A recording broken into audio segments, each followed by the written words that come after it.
Go. All right, I can't tell my dirty jokes. It's fine. It's fine.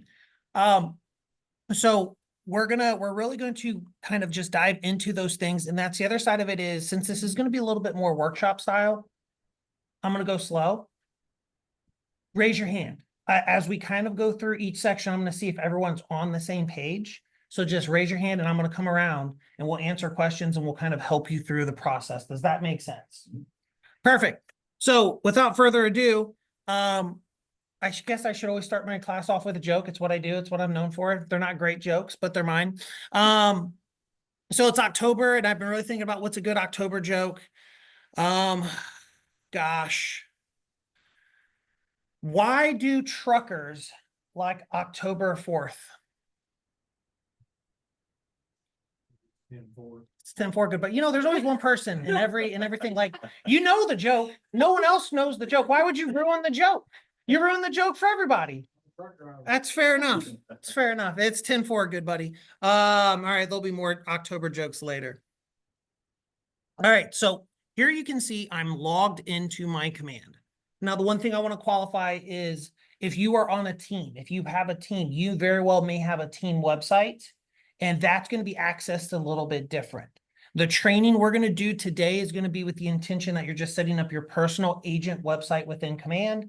So I just want to make sure like we're all kind of on the same page. Team websites are a little bit different in Command. If you have questions about teams, I'm going to be here all day and we can like cover a little bit more of that. And once we're in the web interface, there's going to be an easy process it's going to be basically the same thing if you are the Rainmaker or someone with Unlimited or Enhanced on the team. So what we're going to do, we're logged into Command. I always like to talk around clicking the red and white KW in the upper left-hand corner that reveals all the different applet names. We're going to go to the very bottom and we're going to click on websites. So what we're going to see, you should hopefully see a screen that is very similar to this. So the first thing we're going to do, though, to the right, we're going to click on settings. And when we go to settings, we're going to be able to scroll down. And here's where we're going to be able to do a couple different things. Yep. Does it matter? Mine just says, looks like you haven't claimed a sub. We're going to cover that next. Okay. That's great. I love that. Is that what yours says as well, sir? It looks like you haven't set up your marketing profile. We'll cover that next too.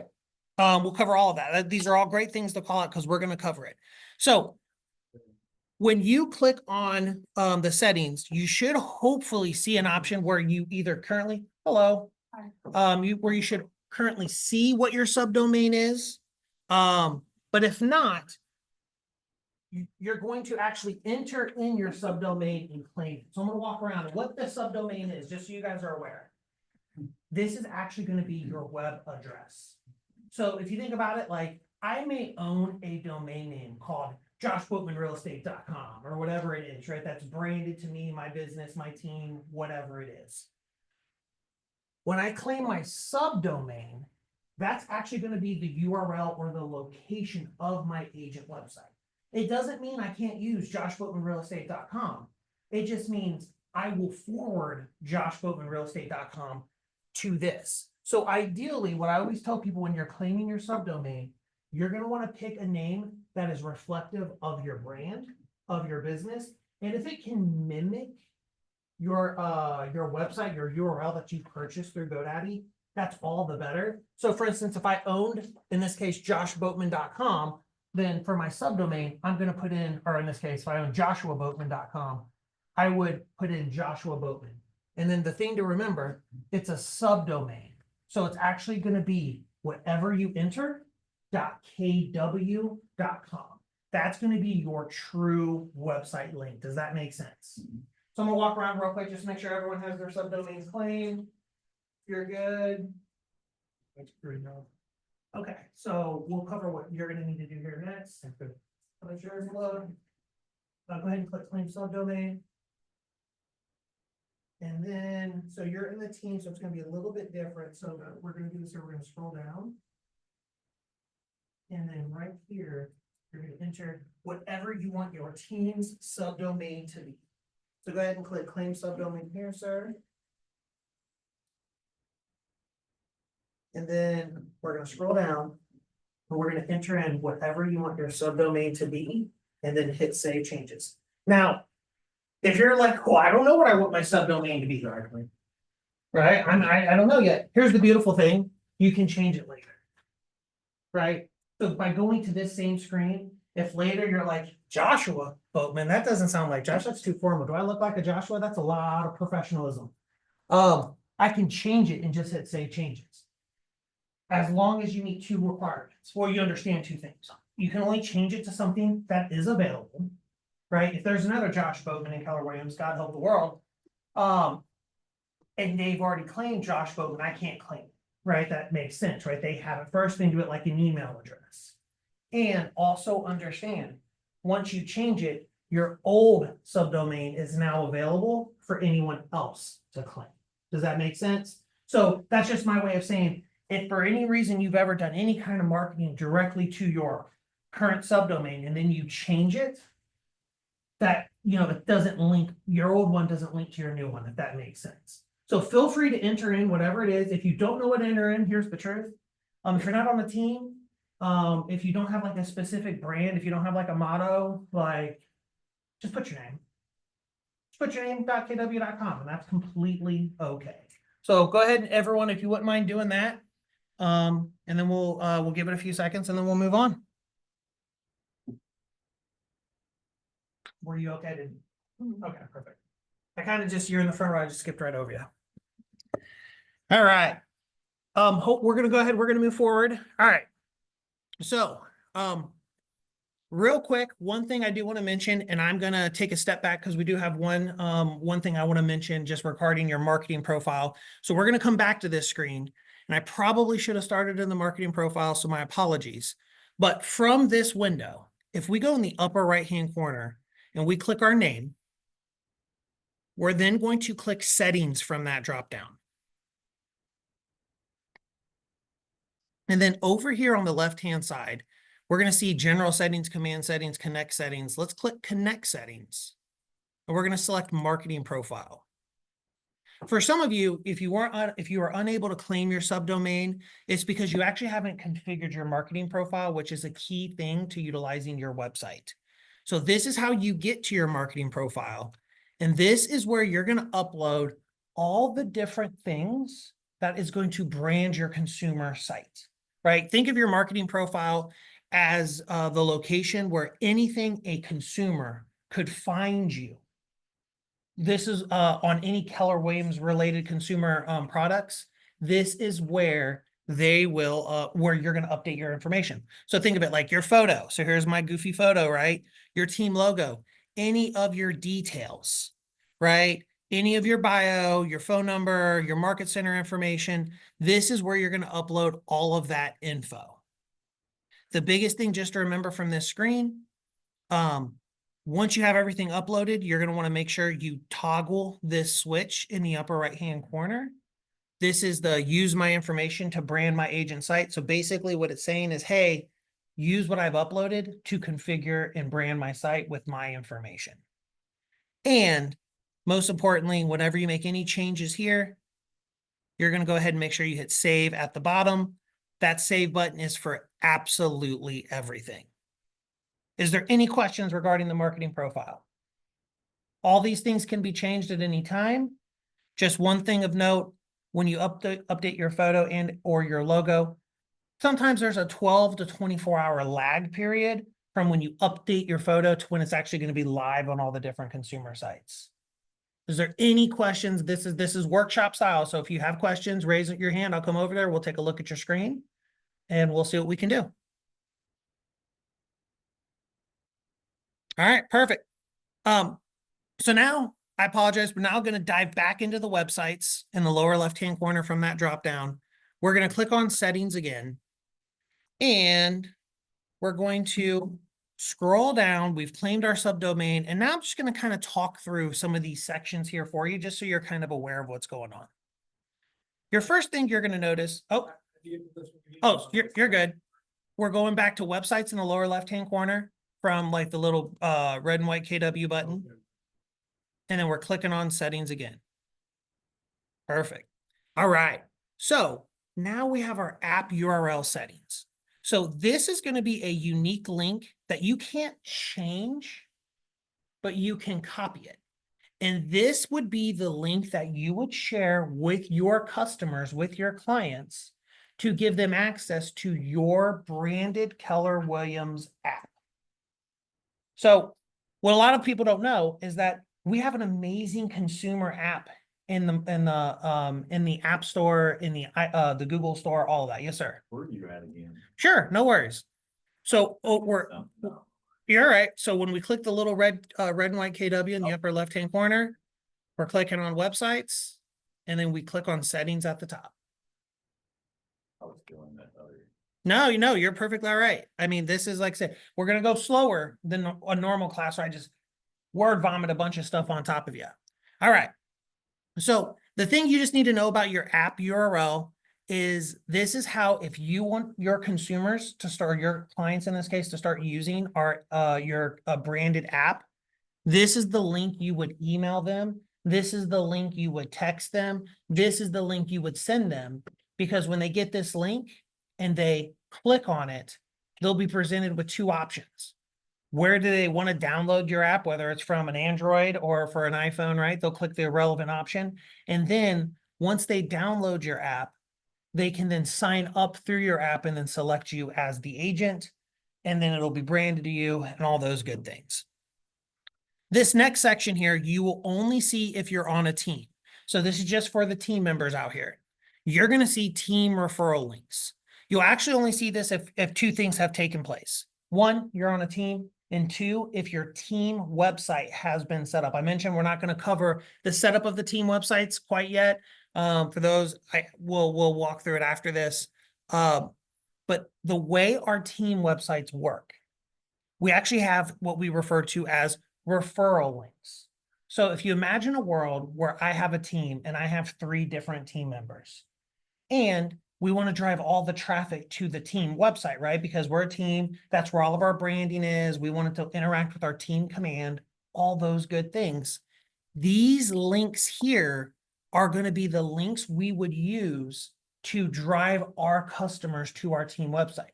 So if I'm on the team and I want people to go to my team website, but I also want to get credit for sending them to the team website. So that way, if they go to our team website, they sign up for an account, they came through my referral link. So while the contact is created in the Teams for command, it is automatically assigned to me because I'm the person that drove them to the website. Does that make sense? Right? It's a referral link, just like anything else. Couple quick things just to mention. You're going to see the team website URL. This is if I want to drive them directly to the team website. Here is the team app link. So basically our team has a specific app, just like you as a solo agent have your own branded app. The team has an app. It's very similar to this process up here. I would just copy that link to share them. And then this is very similar to, basically, these are going to be basically the same thing.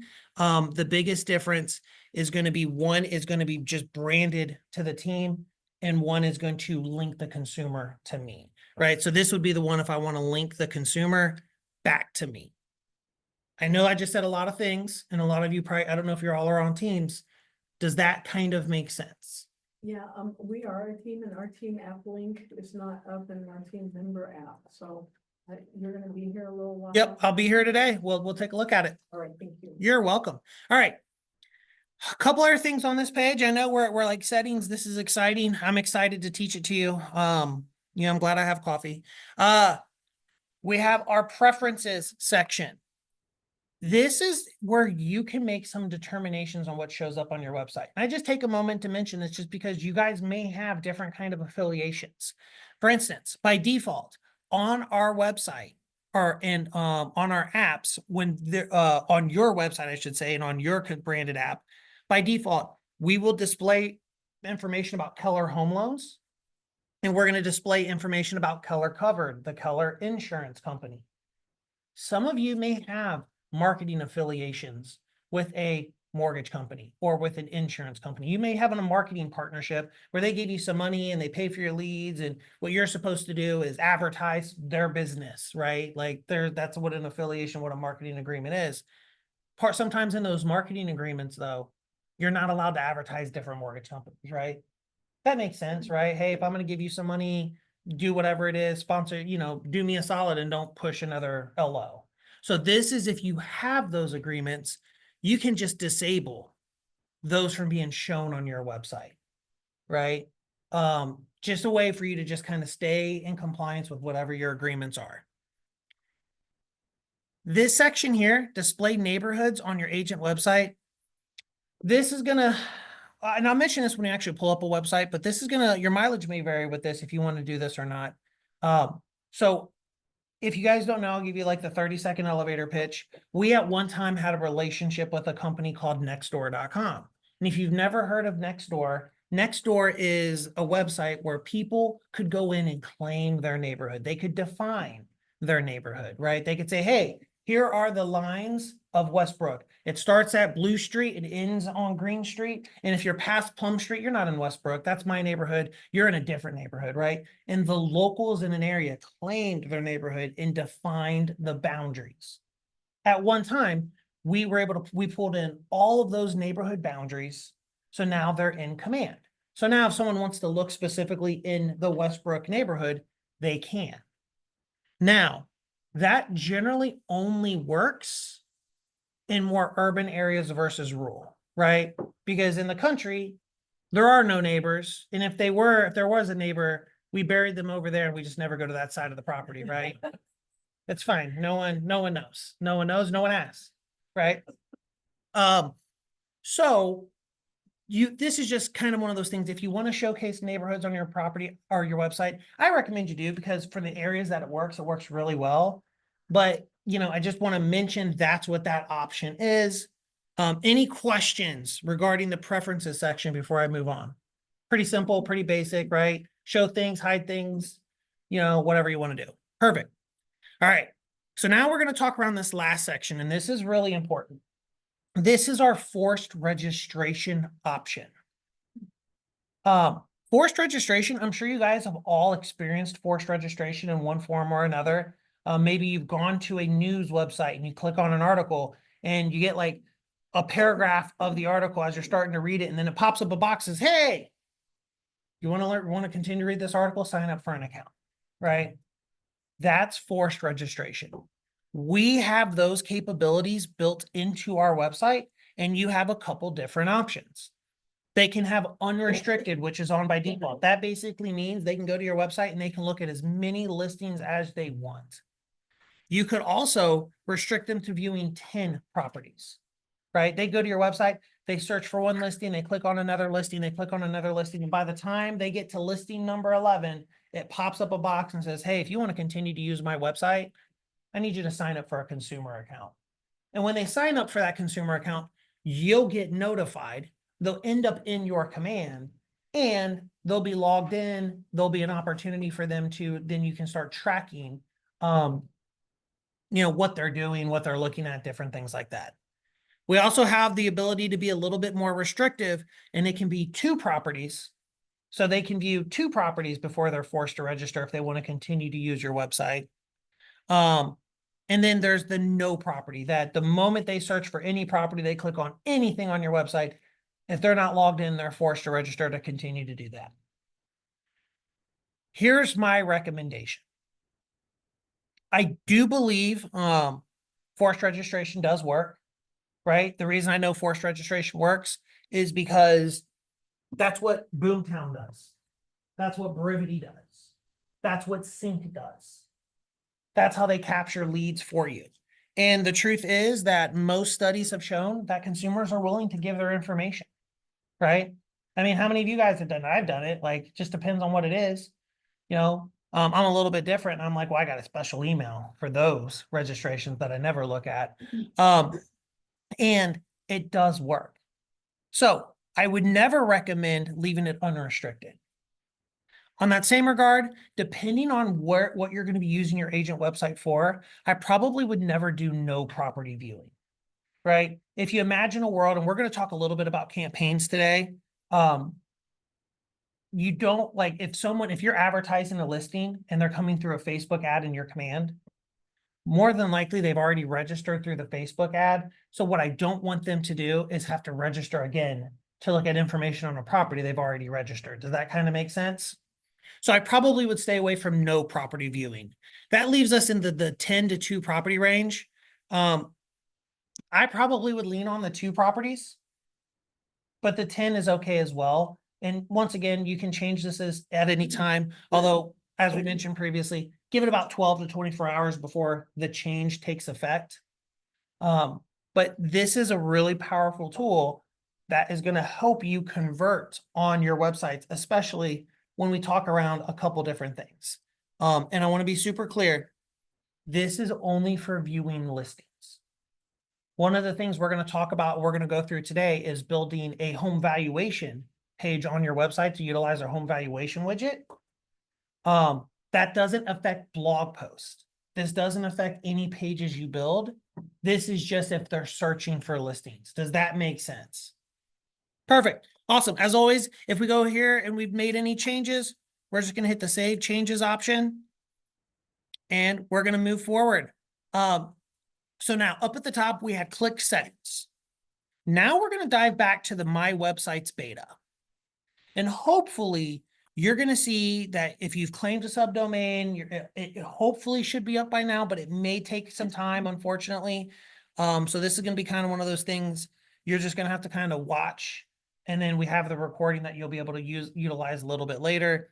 Probably by the time we get to the end of the class, the subdomain completion process will be ready and you'll be like, wow, wish you would have sent an email and told me to do that earlier. But then you might have not came. No. All right. So we're going to click edit agent site. And this is actually going to be a quick and easy way for us to configure the initial pages of your agent website. When we talk around agent websites, there's actually 2 modes that we can use to configure it. There's what we call I don't like to use the term basic, but I guess for lack of a better term, I'm going to call this the basic mode. But you're also going to notice in the upper right-hand corner, there's this button we can click called expert mode that allows us to dive deeper into the back ends of the website, right? We're not going to do that quite yet. We're just going to use the basic mode to actually configure the front page of our site. So you're going to notice immediately from this builder, I can actually see what my site looks like. And this is actually a mini version of my website. I can scroll up and down within this site. And as I make changes, I will see what those changes look like on the right-hand side. In addition, above it, I have these little icons. This will show me what does it look like on a tablet? What does it look like on a phone? So if I want to see what my changes look like on any of those types of devices, I can quickly preview those. I'm going to leave it on the desktop version just because it's a little bit easier for me to see. Over here on the left-hand side, we're going to see a couple different options. We have by default highlighted pages. We're going to see add content and we're going to see styling. So under pages, you're going to see we only have one page that we can modify, and that's our home page. That's what we're currently looking at right now. We're going to go ahead and click on home page. And this is where we can make some adjustments.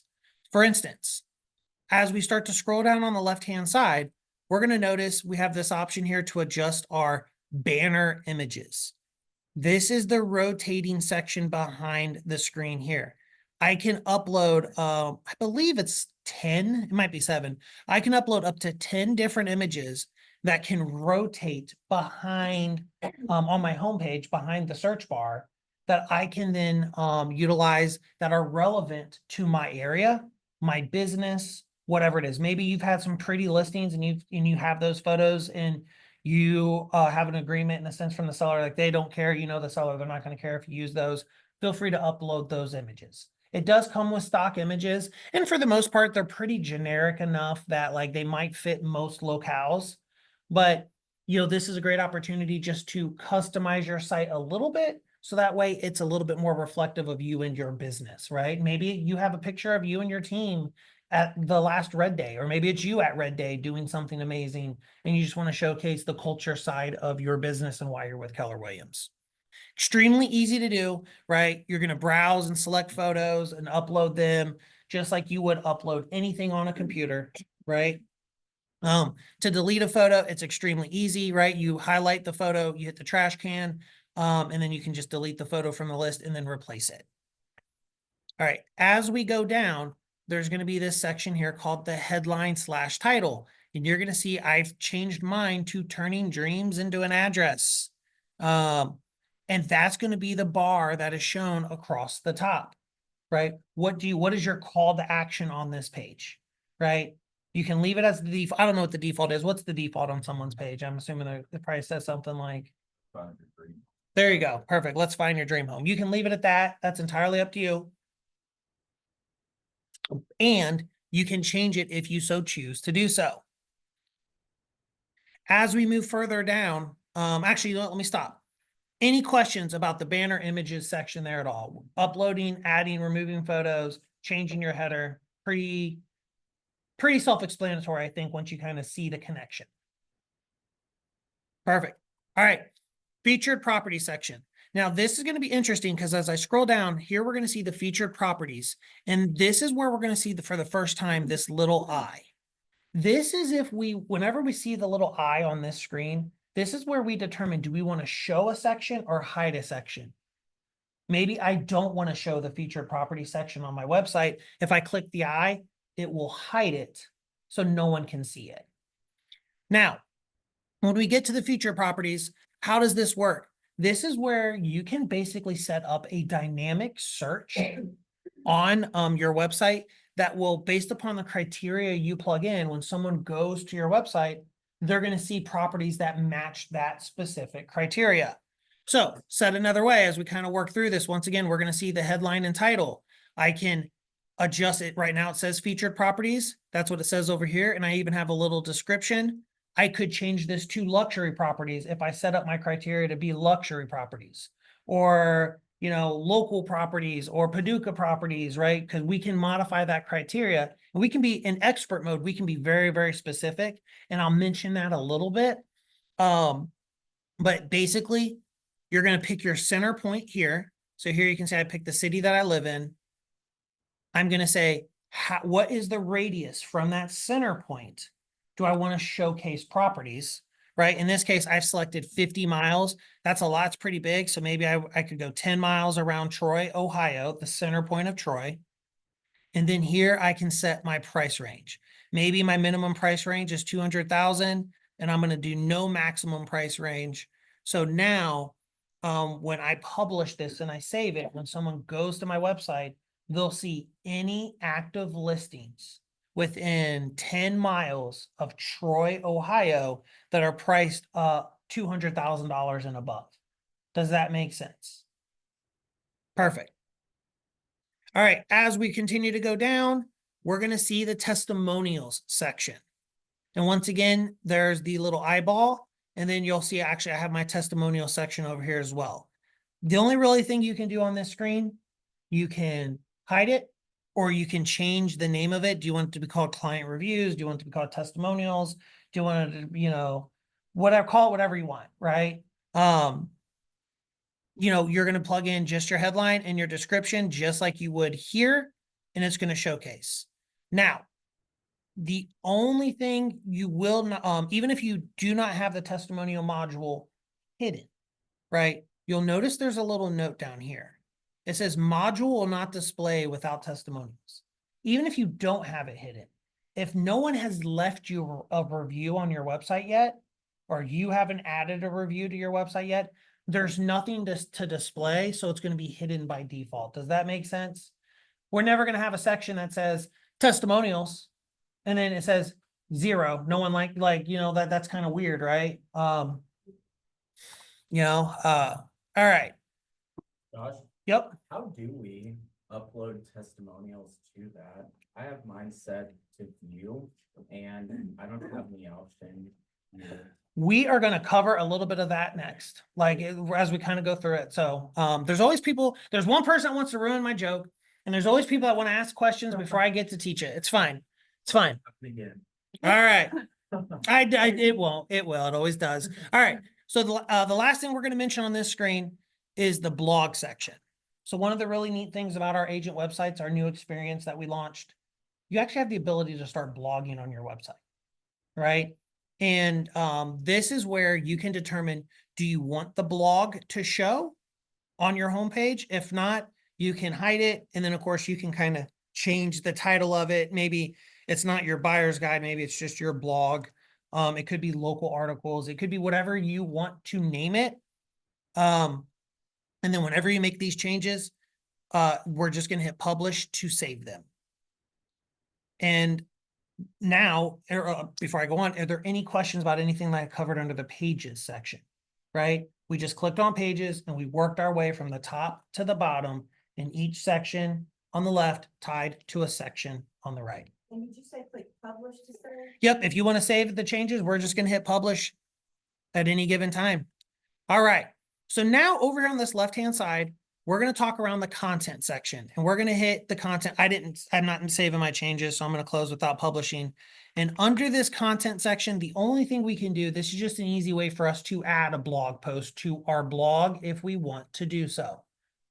It's super simple, right? Once we click on content, the only content option we have is blog post. When we click on it, we can then easily create our blog post. It's extremely easy, right? We're going to upload an image for our blog post, like what's going to be our header image. If you use this as an example, right? Whatever image we upload will be the image that is featured on the blog post, right? We'll give the blog post a headline, a subheadline, and then we'll put in any of our text regarding our blog post.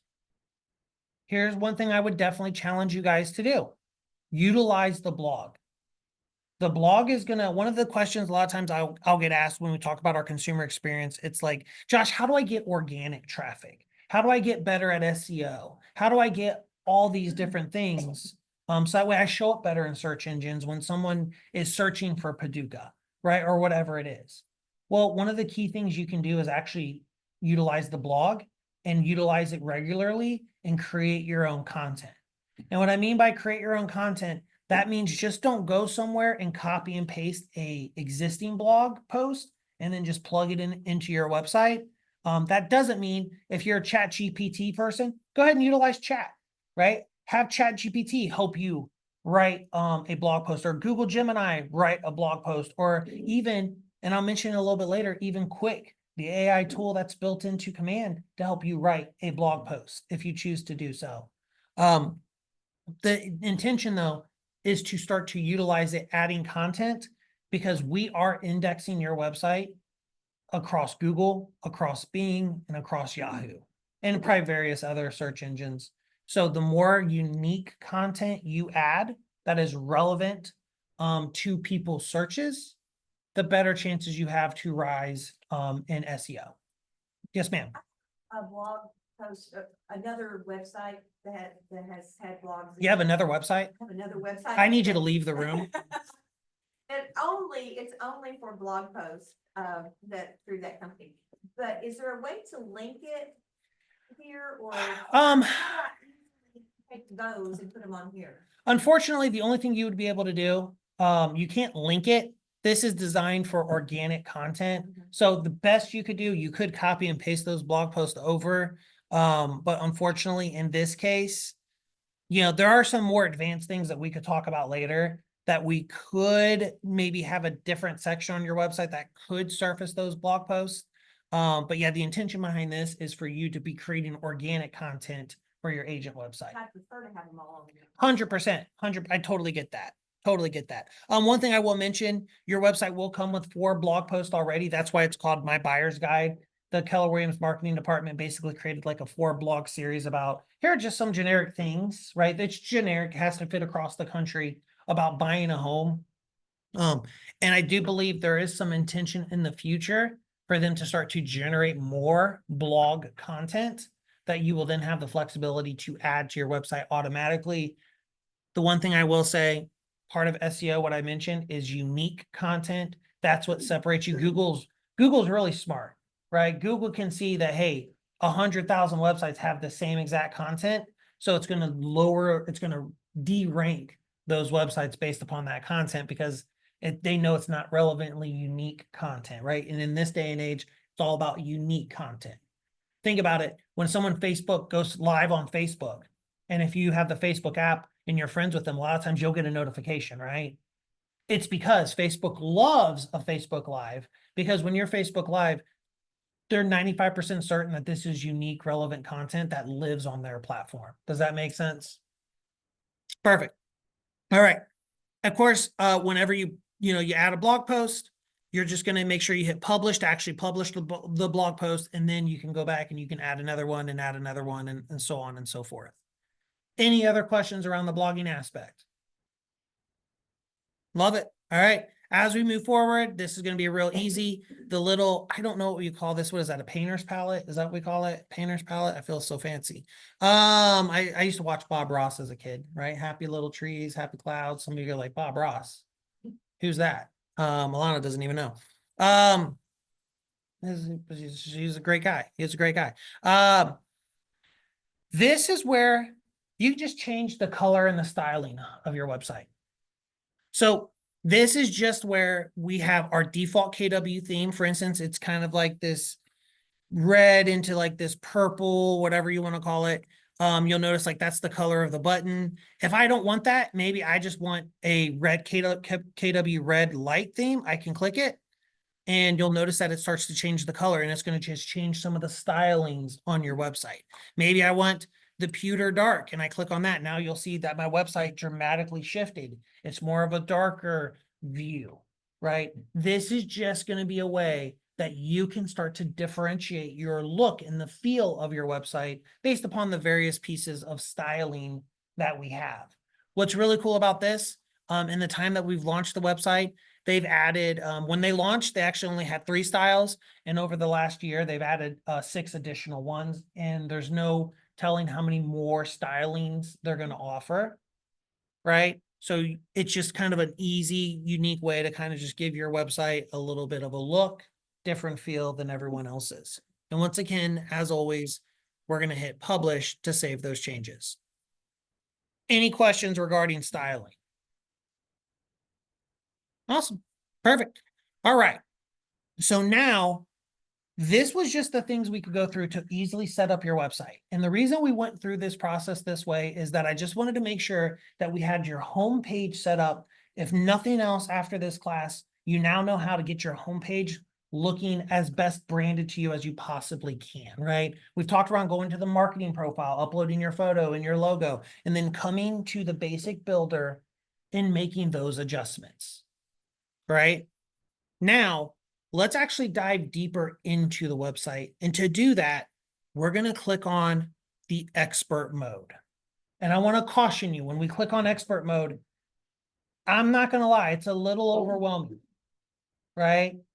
They call it expert mode for a reason, not because it's difficult, but because I think if you don't know what you're looking at, you don't know how to even approach it, right?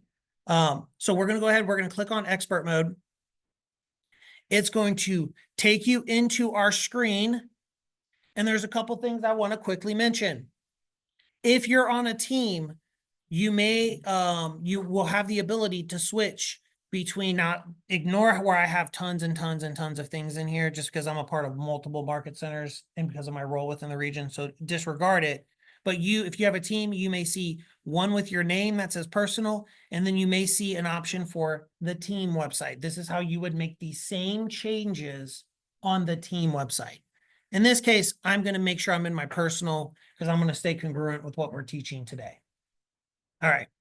So as we look through this, I will say there's this little blue button that you can click that if you click tour, it'll kind of tour you through and do little pop-ups and different things like that, walking you through different aspects. We're not going to do that because I'm going to do that. And I'll be completely honest. I think the tour does a 70% job, right? I think it's decent enough to go through it. But I do think it skips some things and it leaves some things to be desired for sure. So as we're looking at this screen though, we're going to see where is our website, right? This is going to tell us what is our current URL of our website, right? If I click on that and I pull it up, right, this is going to take you to joshuaboatman.com. You can see my turning dreams into an address. You can see my feature properties. You can see my testimonials, right? You can see my blog post. You can see where I've uploaded my logos, all those different things, right? That's always just going to show me what is the URL of the website I selected. Under the quick start section, and we're going to talk around this in a little bit. This is where we can create different aspects of our website beyond what we did under the basic setting. For instance, here's a more advanced way to create a blog post. I would say though, if you are intending to blog, the basic functionality on how to create a blog post outside of expert mode and basic mode, that's going to be the ideal way to do it. That is way easier than what you can do on the blog aspect within the expert mode. We have a couple different options here. We can create a custom page or a landing page.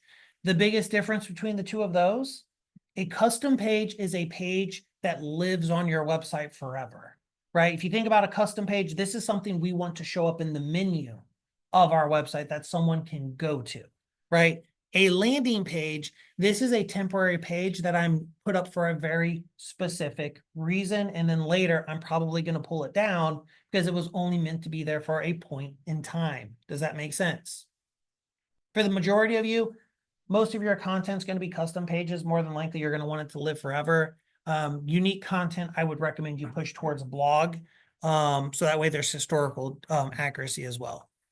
As we continue to the right, we're not going to really talk about this today unless you guys specifically want to, because once again, this is your class. But this is where we can build a specific property landing page. This is where you can build a page that is dedicated to a specific property, right? You can upload videos of the property. You can upload additional photos of the property that are different than what's in the MLS. It gives you a little bit more functionality to create something a little bit more unique and honestly, just a little bit prettier, right? Think of this as a dedicated property page. For a while there in the real estate tech world, people are like, oh, we'll give you a dedicated property page, right? Kind of along the same lines. Super powerful. What I recommended on every single property you have, you could, but most cases, you're probably going to want to save this for maybe, the exclusive properties or the higher end listings, because there is a little bit more work that is involved when you utilize this feature. All right. And the last two things we're pretty much going to disregard just because they're just additional templates. One is how to easily add like a mortgage calculator to your website. And the other one is just a template about like working with KW and why you want to work with KW, right? All powerful things, but probably not extremely purposeful on the beginning of diving into the consumer experience. All right. Then as we kind of go down this screen, we're going to see the edit your website section. And this is going to show you all the different pages that are on your website. So for instance, we have our default pages, right? These are the pages that immediately come with your website. If you notice, one of them says homepage. We talked about configuring the homepage. This would allow us to dive deeper into configuring the homepage. And for those of you who are interested, at the end of the class, we're going to dive deeper into this because there are some additional settings we can do that the basic didn't cover. So if you're interested in like fine tuning that featured properties a little bit more, we're going to cover it at the tail end. The default modules, gosh, I just, some of it's like they name things such nerdy things. And I get it, it is technically a module, but you guys like a module. Sounds like, what am I like in third grade again? Is this the reading module? All right. This is where when we create a module, this will make a little bit more sense when we build a page, but think of it like this.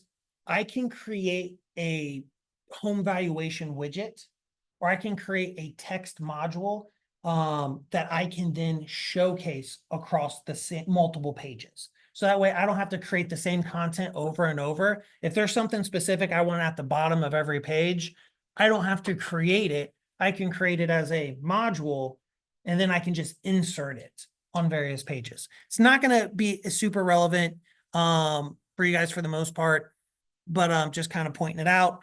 And then we have our custom pages. This is going to be the custom pages that we have built on our website, our custom modules that I kind of mentioned as well, and then our custom landing pages. So as we build things, we're going to see that all under the custom stuff. The default stuff is just going to be already existing. We really can't remove it. We can change it, but we can't really delete it. And of course, to enter or to create anything or to change anything, we would click on those links.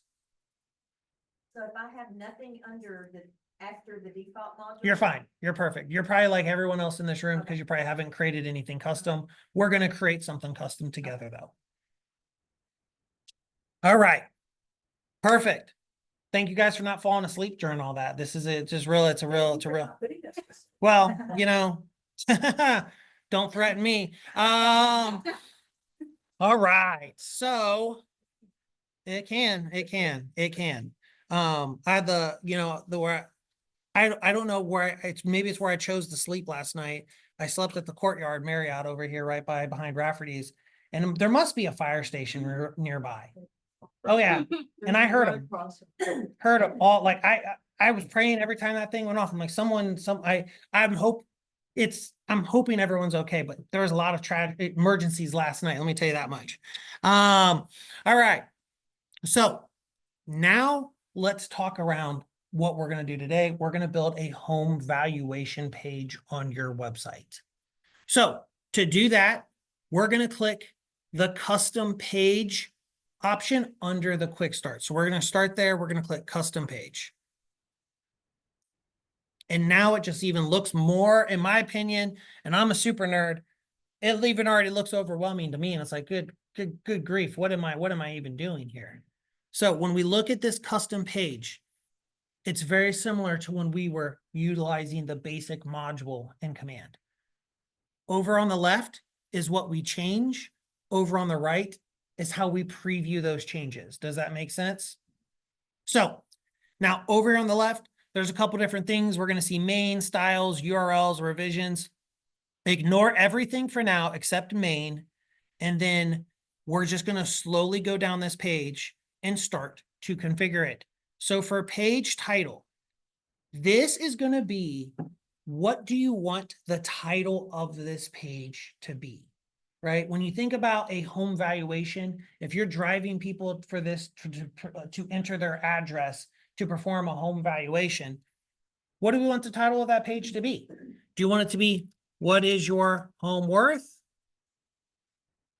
You know, do you want it to be home valuation? Do you want it to be anything or any that you can think of, right? This is where you're going to type that in. And it's going to be the title that goes across your page. Does that make sense? All right. Now, of course, you can bold it, you can italicize it, you can underline it. There's different things you can do from a visual standpoint. But you're going to just type in whatever you want to call it, right? You know, and maybe in some cases, I've been in class where like, Josh, technically I would say, what is my home worth, right? Maybe, I don't know, because you're asking the question for them. Is it an eternal philosophical thing, right? Is it your home? Is it my home? There's probably some psychology around that. All right. So you're now going to notice the internal name. So what the internal name is, bear with me here when we walk through this. If you think about that list of all those custom pages or default pages we were just looking at, right? We can see a list of everything. I could have an internal name that I would recognize what that page is from that list, and also showcase a different title on the page. Does that make sense? Maybe I don't want it to say, what's my home worth? My internal name, I want it to be home valuation page, right? I want it to be something more generic, more specific, more cold and mean, like pretty much all my ex-girlfriends. No ex-girlfriend jokes. I didn't know. I wasn't quite sure how that one was going to land. That's okay. We'll move on. So can I ask you, why did you put it all together? Oh, I think like you could have done anything. Like you could do, I just typed it in. It doesn't matter, right? You can do it any which way you want. There's no limitations outside of like, could be some weird punctuation. Like don't throw a % sign in there. I don't know if a % sign is going to work, right? But you can just identify any which way you want. You don't have to change it because you noticed whenever I typed in the title, also was in the internal name, right? It just created it, but you have that flexibility to change it, right? All right. As we're moving forward, we're now going to see our page header section. So think of it like this. This is where this is the header section of the page. And we have a couple different things we can do. We can hide the title. So I created the title of the page here, but if I click this little toggle, it's actually going to hide the title because maybe I don't want the text title of the page.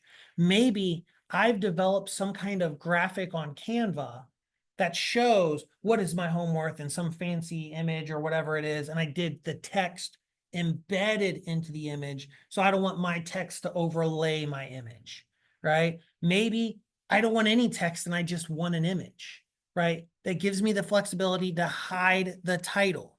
Now you may be asking yourself, Josh, if I can just hide it, why do I need it?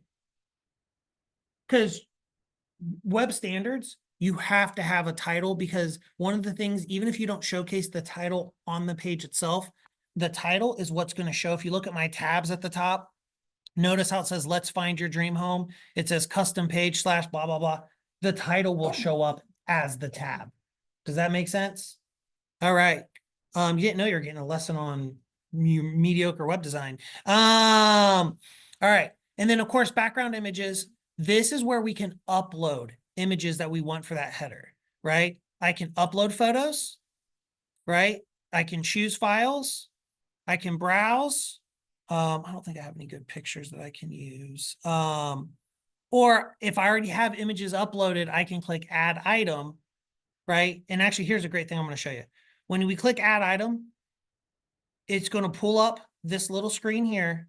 You're going to notice there's this little magnifying glass. It's a little weird because we add an item first, then I can hit the magnifying glass to search for the image. In this case, what I like to use is, let's use this Keller Williams right here. I'm going to select the image, right? And then I'm going to hit the X. So I'm going to go slow if you guys are trying to do this, right? It's super simple. We added an item. We click the magnifying glass, right? It shows me a list of all of my existing images that we've already uploaded with our website that came by default. In this case, I'm selecting the KW, but you could select any one of these different images, like these different background images we have. And then once I select it, I'm going to hit the X in the upper right-hand corner to come back to the screen. And now you're seeing the image that I selected is now the background for my title section. Does that make sense? Okay, just want to make sure we're on the same page. We're just adding a background image, and we're just adding just a little bit of graphics to the site. Okay, are we good with that? Any questions regarding this? Okay, perfect. Now we're going to get to the next section here called page contents. And you're going to notice that's the end of the page, right? We can scroll down. We have our option here called add module. So when I click the plus sign, this is going to bring up a list of all the different modules that I can add to my website. So when I think about building and customizing a website, the different aspects that I want to add, what would I want to showcase on this? And we have a bunch of different ones you can use and then customize to your liking, right? We have a listing carousel. This would be if I wanted on this particular page, maybe I wanted a different version of that featured property widget that we have on the homepage, right? Maybe I'm building a custom page about a specific area of Paducah or a specific city or township that I sell in, and I want only properties in that township to show up there. I can add that featured widget and then actually customize it to just show properties from that city. Does that make sense? Right? So the location listing carousel, this is actually what's interesting. This will try to, if they have their GPS and they have their stuff turned on, this will try to use their current location to show them current properties wherever they currently are, if that makes sense. Rich text. This is if I want to add a text block to my website. Maybe I want to explain the home valuation tool process. Maybe I want to talk around boy, when you just cracked your neck, I felt it. It was like, I was like, "Ooh." That's how I know I'm 40 and older. I'm like, oh man. All right. So this is just if you want to add some text to the website, right? We're building a page, right? Stat list. These are stat lists that you can customize. These are just templates. But once again, let's say you were building a page for your website or for not your website, for a local city, and you want to have some relevant stats that are tied to that area. You could pick one of these two stat blocks and edit them. Maybe you wanted to add another section where you're showcasing your testimonials, right? You could add that section as well. You can embed a video, right? This allows you to plug in a module that you can then link to a YouTube video or a Vimeo video that would then play on your website, right? And then we have our additional modules, and there's quite a few of them here. And I'm not going to necessarily cover all of them, but there's just a couple of them that you just want to be aware of. For instance, we have this thing called HTML embed and iframe embed. If there are certain aspects of other websites or tools you want to bring to your website, normally we're going to use the HTML embed or the iframe embed module to do just that. So when we had mentioned potentially the blog post, we'd have to look at it, and it's not guaranteed, but there's a scenario where you could create a blog page on your website, and then we could iframe, which basically takes a copy of whatever's on one website and immediately puts it on another website, right? Your mileage may vary with how successful that is, so everything's a little bit unique, but there is an aspect we could explore. In our case, what we're going to do for this class, we're going to select the home value search component. And when I click on that, you're going to notice it gives us a little bit of a module, and you're going to notice right here, it plugs it into our website and it says, ready to discover your home's value. Let's find your home to get started. And then it gives us an option to enter the home address and then hit let's go. The only thing we can configure on this module is the text, right? We can change the title and we can change the description.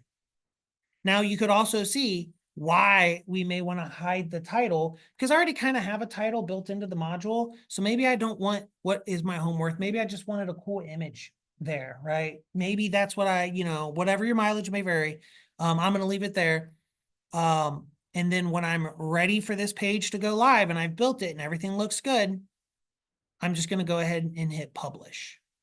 The one thing to notice about content module, or at least the page contents, the way this works is we're just stacking blocks on top of blocks, right? You'll notice the home value search is on top. If I click add module, and let's just say I select rich text and I type in title, some just random text, whatever it is, you'll now notice, we'll give it a few seconds here. You'll now notice my text block is below my home valuation block because I'm just stacking content blocks on top of each other. Does that make sense? I just want to be, and if for some reason I add one and I don't like, I'm like, this rich text, that's crazy. I'm going to hit the little red line to just remove it, and we'll see it quickly disappear. And then when I'm ready, I'm just going to click publish. Does that make sense? If you've been following along in the class, and I appreciate as we kind of been working through this slowly together, we just now published a home valuation tool on your website. It is now live, right? If you are curious about a couple different things, we can actually, let's just actually go to it. I'm going to go to my website. I'm going to refresh it. And I probably have quite a few of them on here because I didn't clean them up. But when I go to my website, I click the more option. I can go to, here it is. What is my home worth from my menu? And now here's the page that I just built. If you notice, here's the URL that I could copy and paste and send people to. So let's say, for instance, I want to post this on Facebook. And I say, hey, Facebook friends, whatever it is, right? Don't come to me for your marketing advice. I'm the tech guy. But hey, here's an opportunity. Curious what your home's value is? Check out this new feature on my website and let me know if you have any questions. The consumer will click on this. They'll go to this section. They'll start to type in their address. it's gonna use geolocation and Google addressing to try to figure out what their address is, right? They're gonna select their address. They're gonna click Let's Go. Then it's gonna force them to register. Yes, sir. It doesn't have the about me, the search properties blog and more.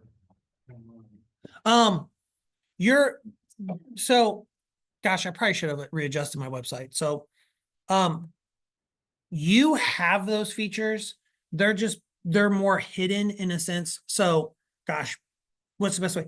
You have the ability on this website to customize the menu structure. So in one of my previous classes, it was a more advanced class. I was walking through how you can actually go and change the menu links across the top of the page. So you have those capabilities. I just have displayed them a different way based upon my prior teaching. Does that make sense? So how would I find the more now so I can see the thing? One of the things just also to make sure do you have your screen? Let me take a look. Why am I talking? I can just look at it. Like, describe your screen. I don't want to walk all the way over there. Okay, so you're in the preview. So let's do this. Let's clear out the preview section. So up here at the top, like you're gonna click here. And then let's do.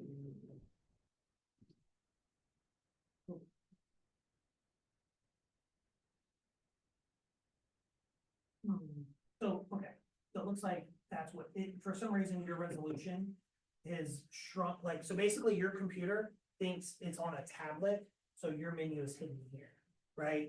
Yeah, cause mine does both tablet and. That's what it is. Okay. So it tried to put it under a hamburger menu. So you're telling me I have an undersized computer? Well, your words, not mine. I mean, look, I have to have, like, I'm getting to that point where, I need the computer on the lowest resolution because everything's just so much bigger. I can't see anymore. I was driving yesterday and I thought, like, I hope I don't hit anybody because there's this one part where the sun just shines right in your face and you're going up this hill in Kentucky and you just like, I'm just driving. Hey, Josh. Yes. Published twice on the home valuation and it's not showing on my more. Is it, did I miss? I don't think you would have missed anything. Try refreshing your screen. So try to just refresh it one more time and see if that works. Let's take a quick look.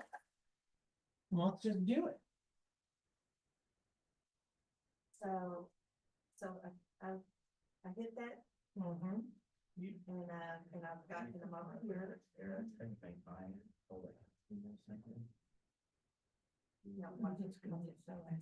I hope so. Let's do.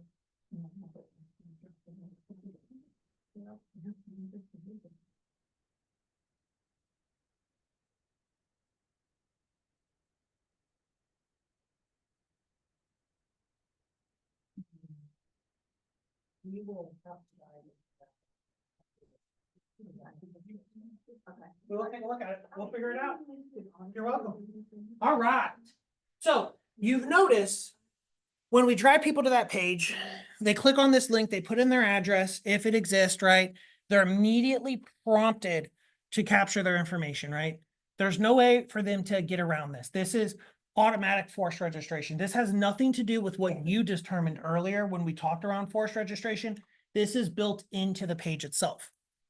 So now they're going to put in their information. I'm going to do Darth Vader. And, they're going to plug in their info. Right?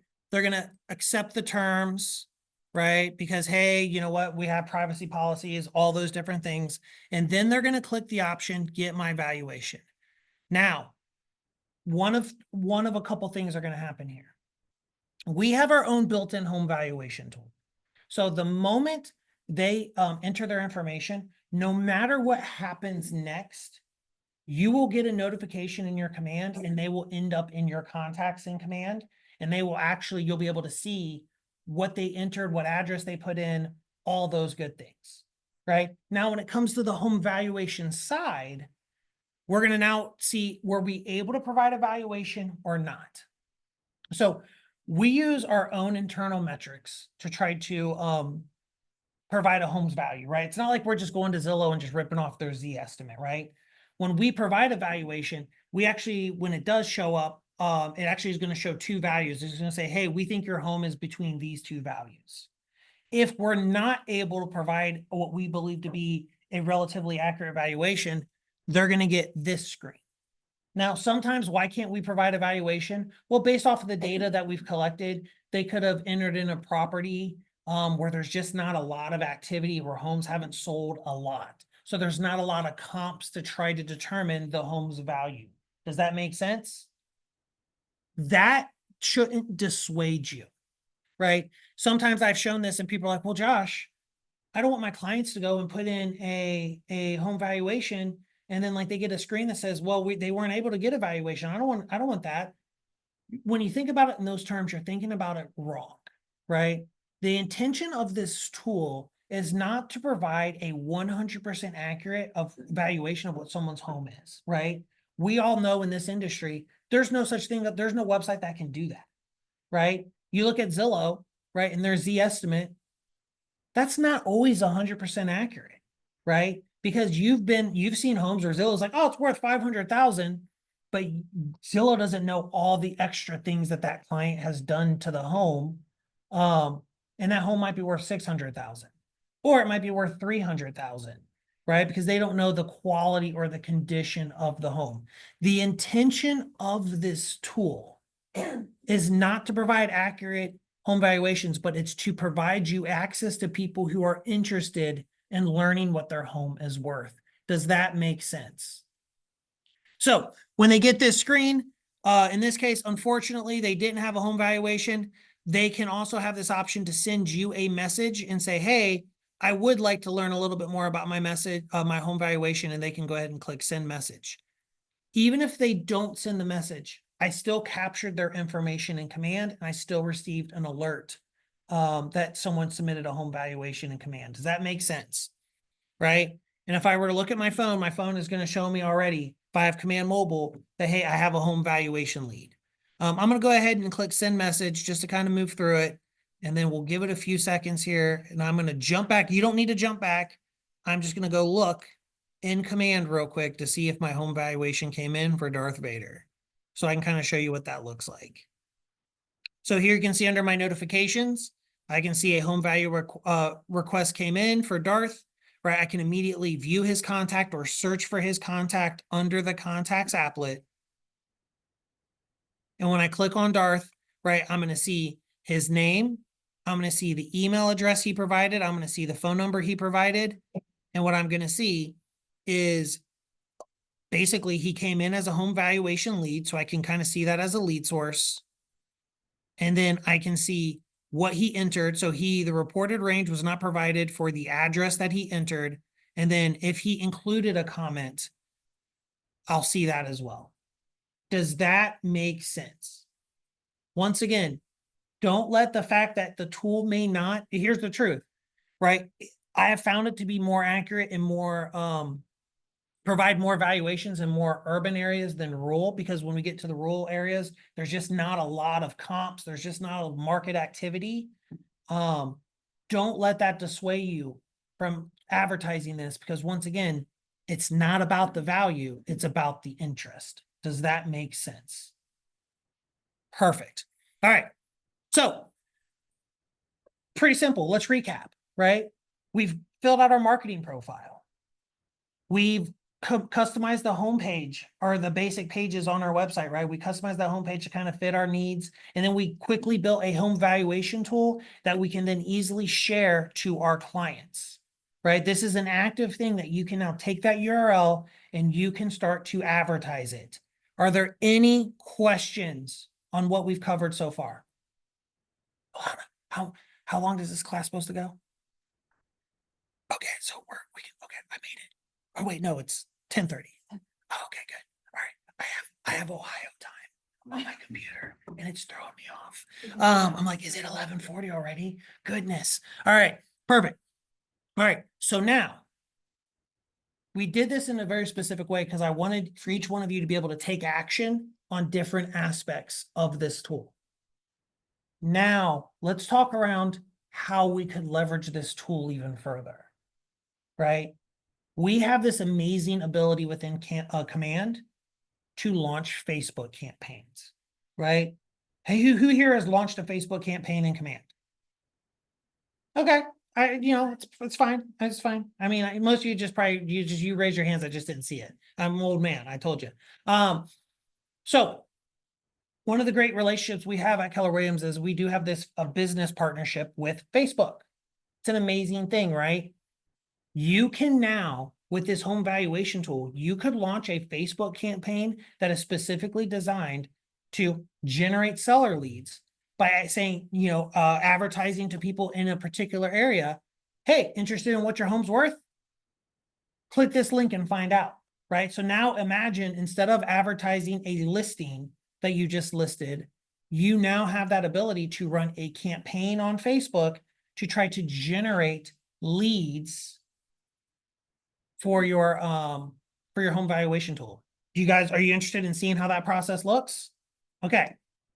This is where it's going to be a little bit different. And this is where it's going to go less from workshop style, probably more to lecture style, because there are a couple requirements before you can launch a Facebook campaign in Command. You do have to have a Facebook account. You then also have to have a business page. If you don't have either of those, unfortunately, just based off time, we're not going to take the time to walk through how to create a Facebook account and then how to create a business page. If you need help with that, there's tons of resources that I can send you, and we can always hop on a Zoom later. Just feel free to reach out. Alana knows how to find me, and send me, and we can hop on a Zoom and I can help you with that process. So I'm going to assume you have those things done. Okay. So, all right, now let's get started. So we're in Command again, right? We're back, we're back, and I'm just going to kind of start over here just so we're all on the same page, right? We're back on the home screen of Command. I log in, I click the little red and white KW. I see all this entire list, right? I'm going to go to campaigns. And, I'm trying to think of a good joke. It'll come to me. They're not all great. And well, I'm getting older. I'm getting up there in age. All right. So when we click on campaigns, this is our lead gen aspect of Command, right? This is where we basically can pick the different kinds of campaigns that we want to run. If we want to run a Facebook campaign, that's a paid campaign. What we're going to do is click the Create Campaign button in the upper right-hand corner, and it's going to give us 4 options, right? We can send a direct mail, an email, we can just do a social post, or we can do a paid ad. So let's click on the paid ad option. And this is going to take us into our paid ad experience. From here, if you don't have these options, these quick start options, one of the things you may need to do, and if you are one of those users, you already have a Facebook account, you already have a business page, but you've never linked it to Command, I'm going to show you quickly how to do that. If we click Assets on the left-hand side, we can click Facebook Pages. We would click Add Facebook Page.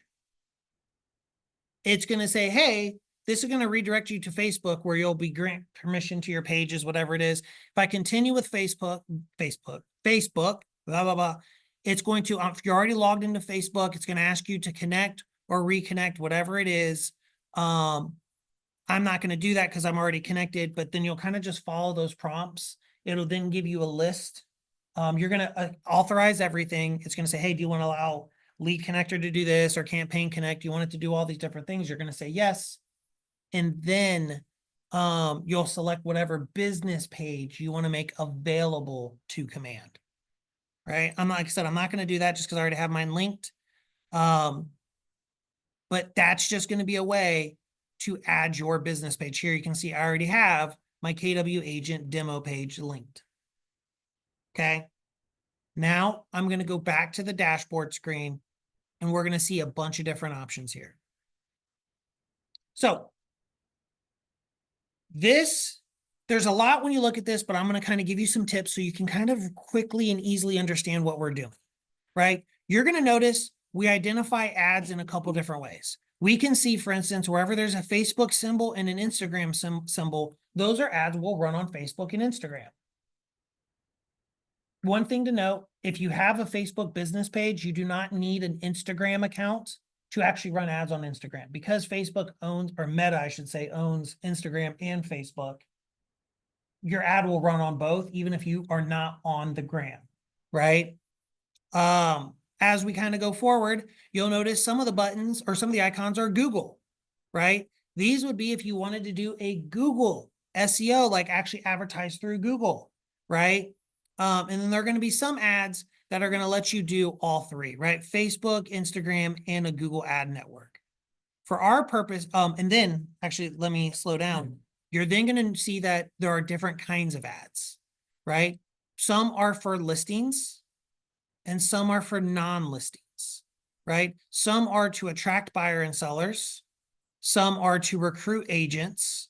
Some are, once again, attract buyers, attract sellers, all those different things. So depending upon the purpose of your Facebook ad will determine what you're going to click. If you're advertising a listing, you're just trying to advertise a listing that you just listed, you're going to select the listing option, right? That makes sense. But in this case, we're not going to do that. We're going to advertise our home valuation page. So we have a couple different options we can do. We could either select non-listing or attract buyers and sellers. Now, you wonder like, well, which one would we select? What's the difference? I now want you to notice what's last on these lists. We have these little blue bubbles that say includes Facebook lead form. And then we have these, I'm going to call them orange or yellow, that says use your landing page lead form. The difference between the two is very, very important depending upon what our goals are.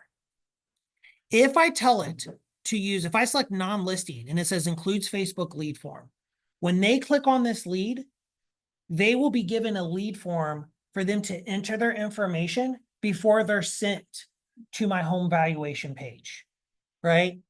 Now imagine that might make sense if I'm advertising a listing, because if I'm advertising a new listing, I may want to capture that information as quickly as possible, because the chances of someone getting to the listing page and then contacting me on that listing page is probably lower in percentage, right? They're just wanting to see the information. So when I select the lead form option, I'm capturing that information on the front end. Does that make sense? If I select the use your landing page lead form option, that I'm now relying on the page that I'm sending them to do the capturing. So in this case, for my home valuation page, they'll click on the ad, they'll be sent to that home valuation page. Now, the only way I'm going to know who hit that page and capture their information is if they then plug in their address, right, and request a home valuation. So based off of that, just shout it out. Which one do you guys, which one do you think you should use?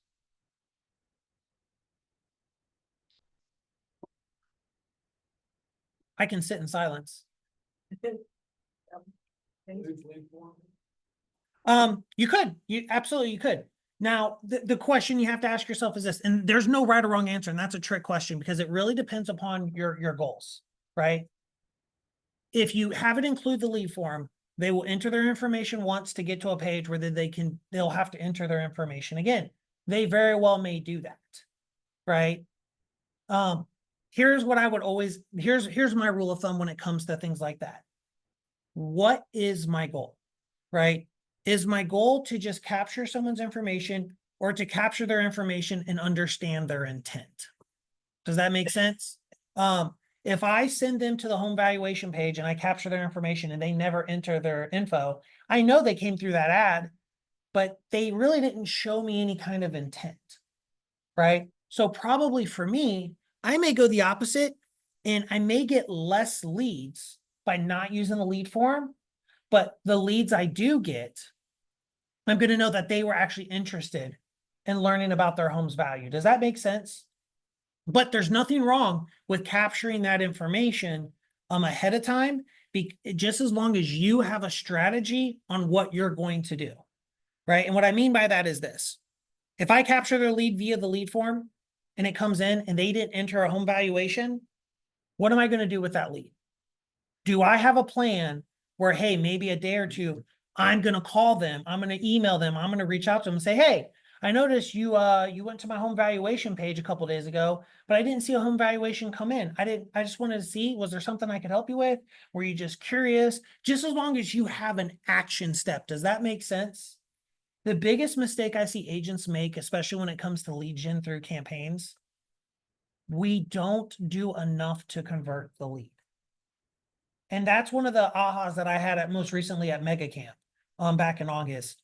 I realized I've helped a lot of agents spend a lot of money on Facebook to generate a lot of leads. But what I really didn't do is make sure that every agent understood and had a great follow-up plan in place.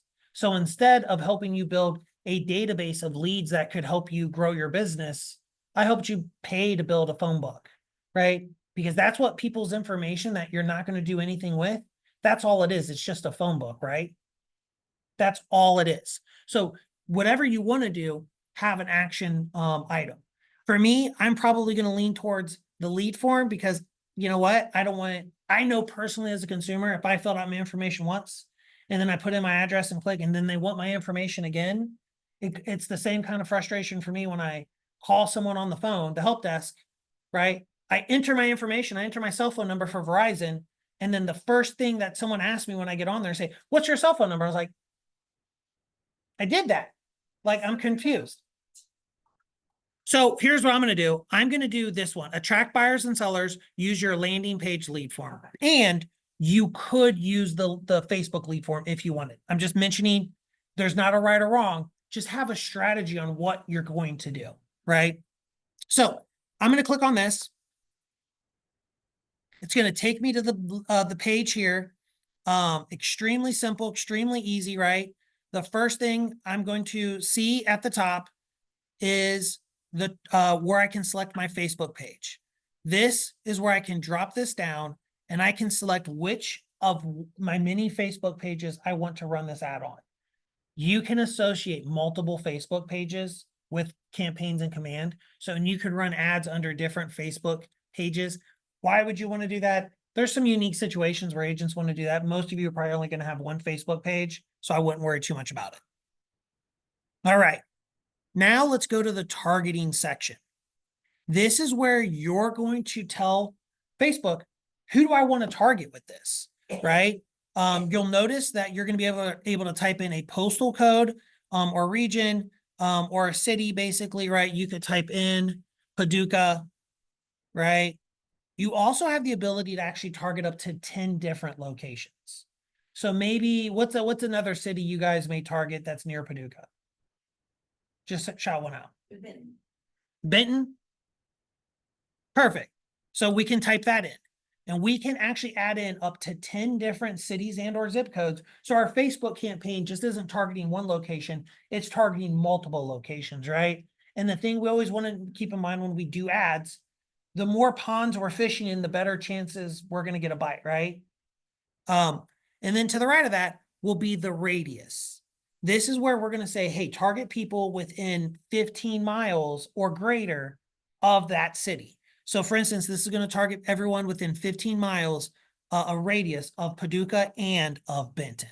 You can't go lower than 15 because there's fair housing. There's a whole thing, right? Like you can't be more, when it comes to real estate advertising, 15 is the limit. That's what the fair housing department has determined.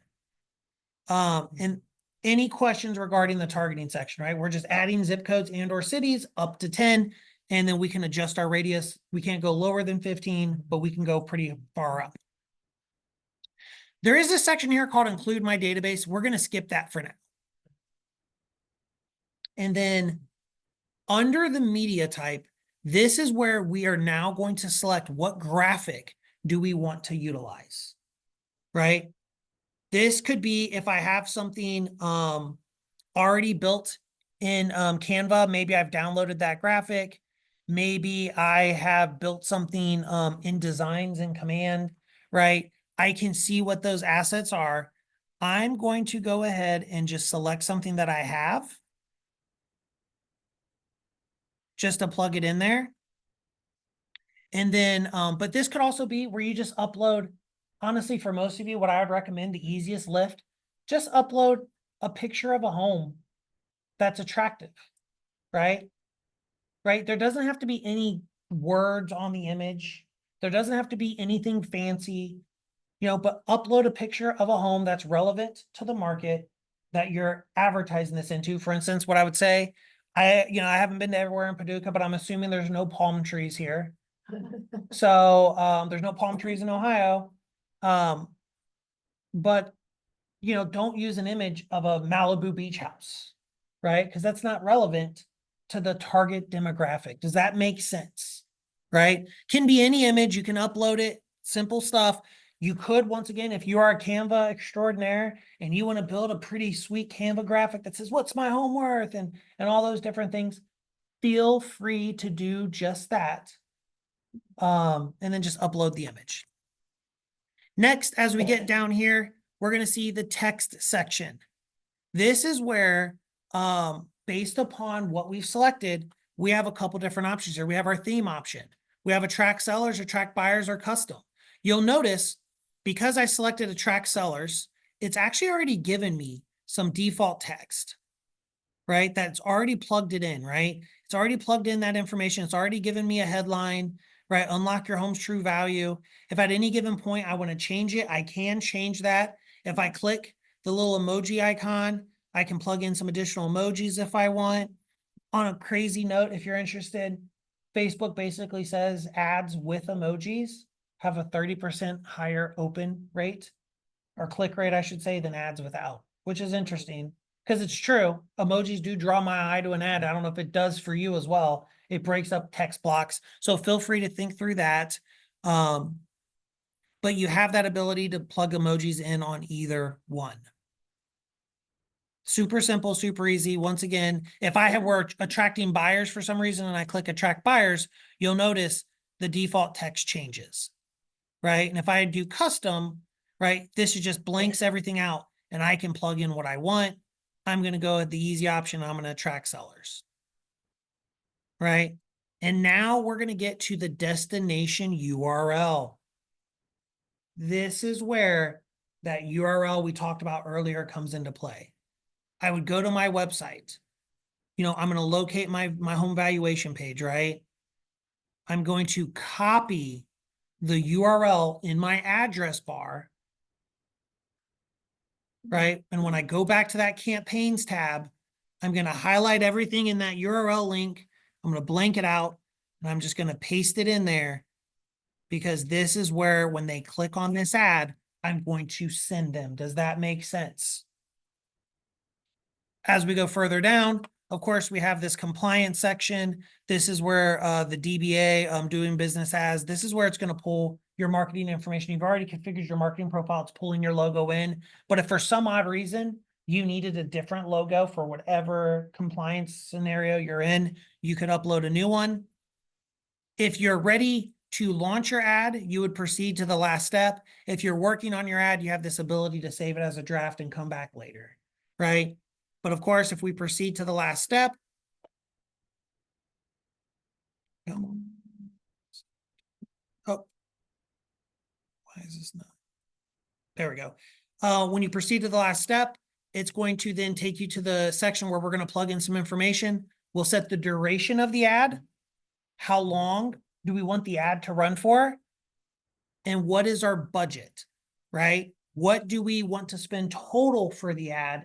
And then based upon that and the number of days we select, it will determine how much Facebook spends each day to advertise your ad. Does that make sense? A good rule of thumb in general, at most you should, at least I would say you would do like a 10-day ad for $30. That way Facebook spends like $3 a day at minimum. I wouldn't go below a $3 ad spend. Truth is, your ad spend is going to vary just depending on time of year, competition, different things like that. The one thing I can promise you is Facebook's going to do whatever they can to spend all your money, right? So they're going to advertise it as much as they can. But you'll select those options, making note that in general, it can take up to 24 hours for your ad to launch. The reason I mention that is if for some reason you made a commitment to a seller, maybe you're advertising a listing and you say, hey, your ad's going to go live on October 18th. And today you wake up like, oh man, I forgot to launch the ad. You can build the ad, you can hit publish, and it may go live on the 18th, but Facebook has the prerogative that it can take up to 24 hours for your ad to go live because Facebook does audit manually all of the ads that are ran. And what they're basically just checking for, things that are, hate comments and mostly, and honestly, what they're mostly doing, they're just making sure that wherever the ad goes to, whatever we're linking is what the ad is saying, right? So said we're advertising home valuation and they click on the link and it's going to something else, right? Like your Amazon store, right? That's misappropriation of Facebook's ad resources. So they're verifying that what you're saying the ad does, it does. Does that make sense? And then of course you'll plug in your billing information. This is where you'll plug in your credit card. You'll do all your different things and you'll click purchase now. And it's that simple to launch a home valuation ad through Facebook. Can you do interest here like you can directly through Facebook? So that's a great question. You cannot. To be honest, that was something that our old, here's a transparent statement. Our previous ad experience, you had that capability. And I think they've talked about trying to bring it back. The reality of it is though, that most people didn't use it. And Facebook's interest change so quickly. What a lot of Facebook's interest dramatically shifts all the time. It was very hard for us to keep that list updated based upon what Facebook provided. So if that's something you're specifically doing, Lord, is it you? Oh, no, yeah. Is it time? I need it right now, Lord. I will definitely go before this election cycle. I will go, Lord. If you are more specific in that, by all means, use the Facebook Ads Manager if you're comfortable with that. We've really pared this down to make it super easy to just launch an ad and then just have those things come into command. And All right. one more question on that. Sure. So, a few years ago, before the updates, I did some Facebook campaigns through Command. But what I found is I had to wait 24 hours for a new listing to get on Command. Then I had to wait 24 hours for, like you said, for Facebook to launch it. So it was 2 days, and I wanted my ad to go out within 24 hours. Sure. So I kind of quit doing that. Does it still, since the update, I have not tried it. Does it still wait the 24 hours to even, for my listing to even show up on? Are there any questions? Does anyone have any questions? No questions? So here's the thing with that. It shouldn't. Okay, So in general, here's the best rule of thumb that I tell people, right, wrong, or indifferent. You can generally expect your listing to be live in Command, roughly, give or take, probably 30 minutes, an hour of it being live on your MLS. Now, here's what I'll tell you. Like all systems, one thing to keep in mind, Keller Williams as a whole, we pull in listings from 98% of the country's MLS, right? So depending upon processing times and different things, right? As you imagine, we can't upload listings from everywhere all the time, exactly at the same time. That's just not how the resources are built. If you're noticing a significant lag time, I would then definitely reach out to me and we can have the team at KWRI in Austin, the listings team, investigate if there's something going on. Sometimes there's a hiccup, sometimes there's not. So the best thing that I can always tell people is I would set expectations with your clients, because as we all know, clients are always interesting, especially when you're dealing with sellers and especially if it's a higher end home, right? They're very, very specific. So my strategy has always been to lay out what your marketing plan is, and build into that window a 24-hour window. Sometimes some sellers are so specific. They're like, oh, the moment it goes live, I want to be able to share it. I want to be able to do all these things. I want to do. And your listing gets entered into the MLS And then they're like, well, why isn't it on here? Why can't I do this? Why can't I do that? This is ridiculous. I should have, it's on Zillow, it's on realtor.com, it's on whatever it is.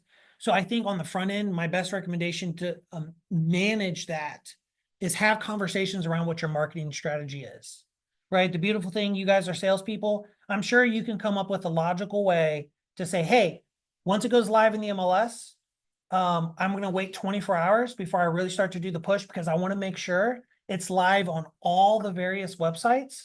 So that way, when we start our marketing push, people are going to be able to find this listing no matter where they go, right? Different websites take different times. And I want to make sure we have maximum exposure before we start to push the marketing. And I think with that kind of a response, most people are like, totally makes sense, right? Right? Like, so however you want to spin it, buy yourself some time. So that way you don't have a client who already feels like you said this and now, this is what's happening. Does that make sense? Perfect. Awesome. All right. Any questions regarding a Facebook ad? Was this simple enough? All right.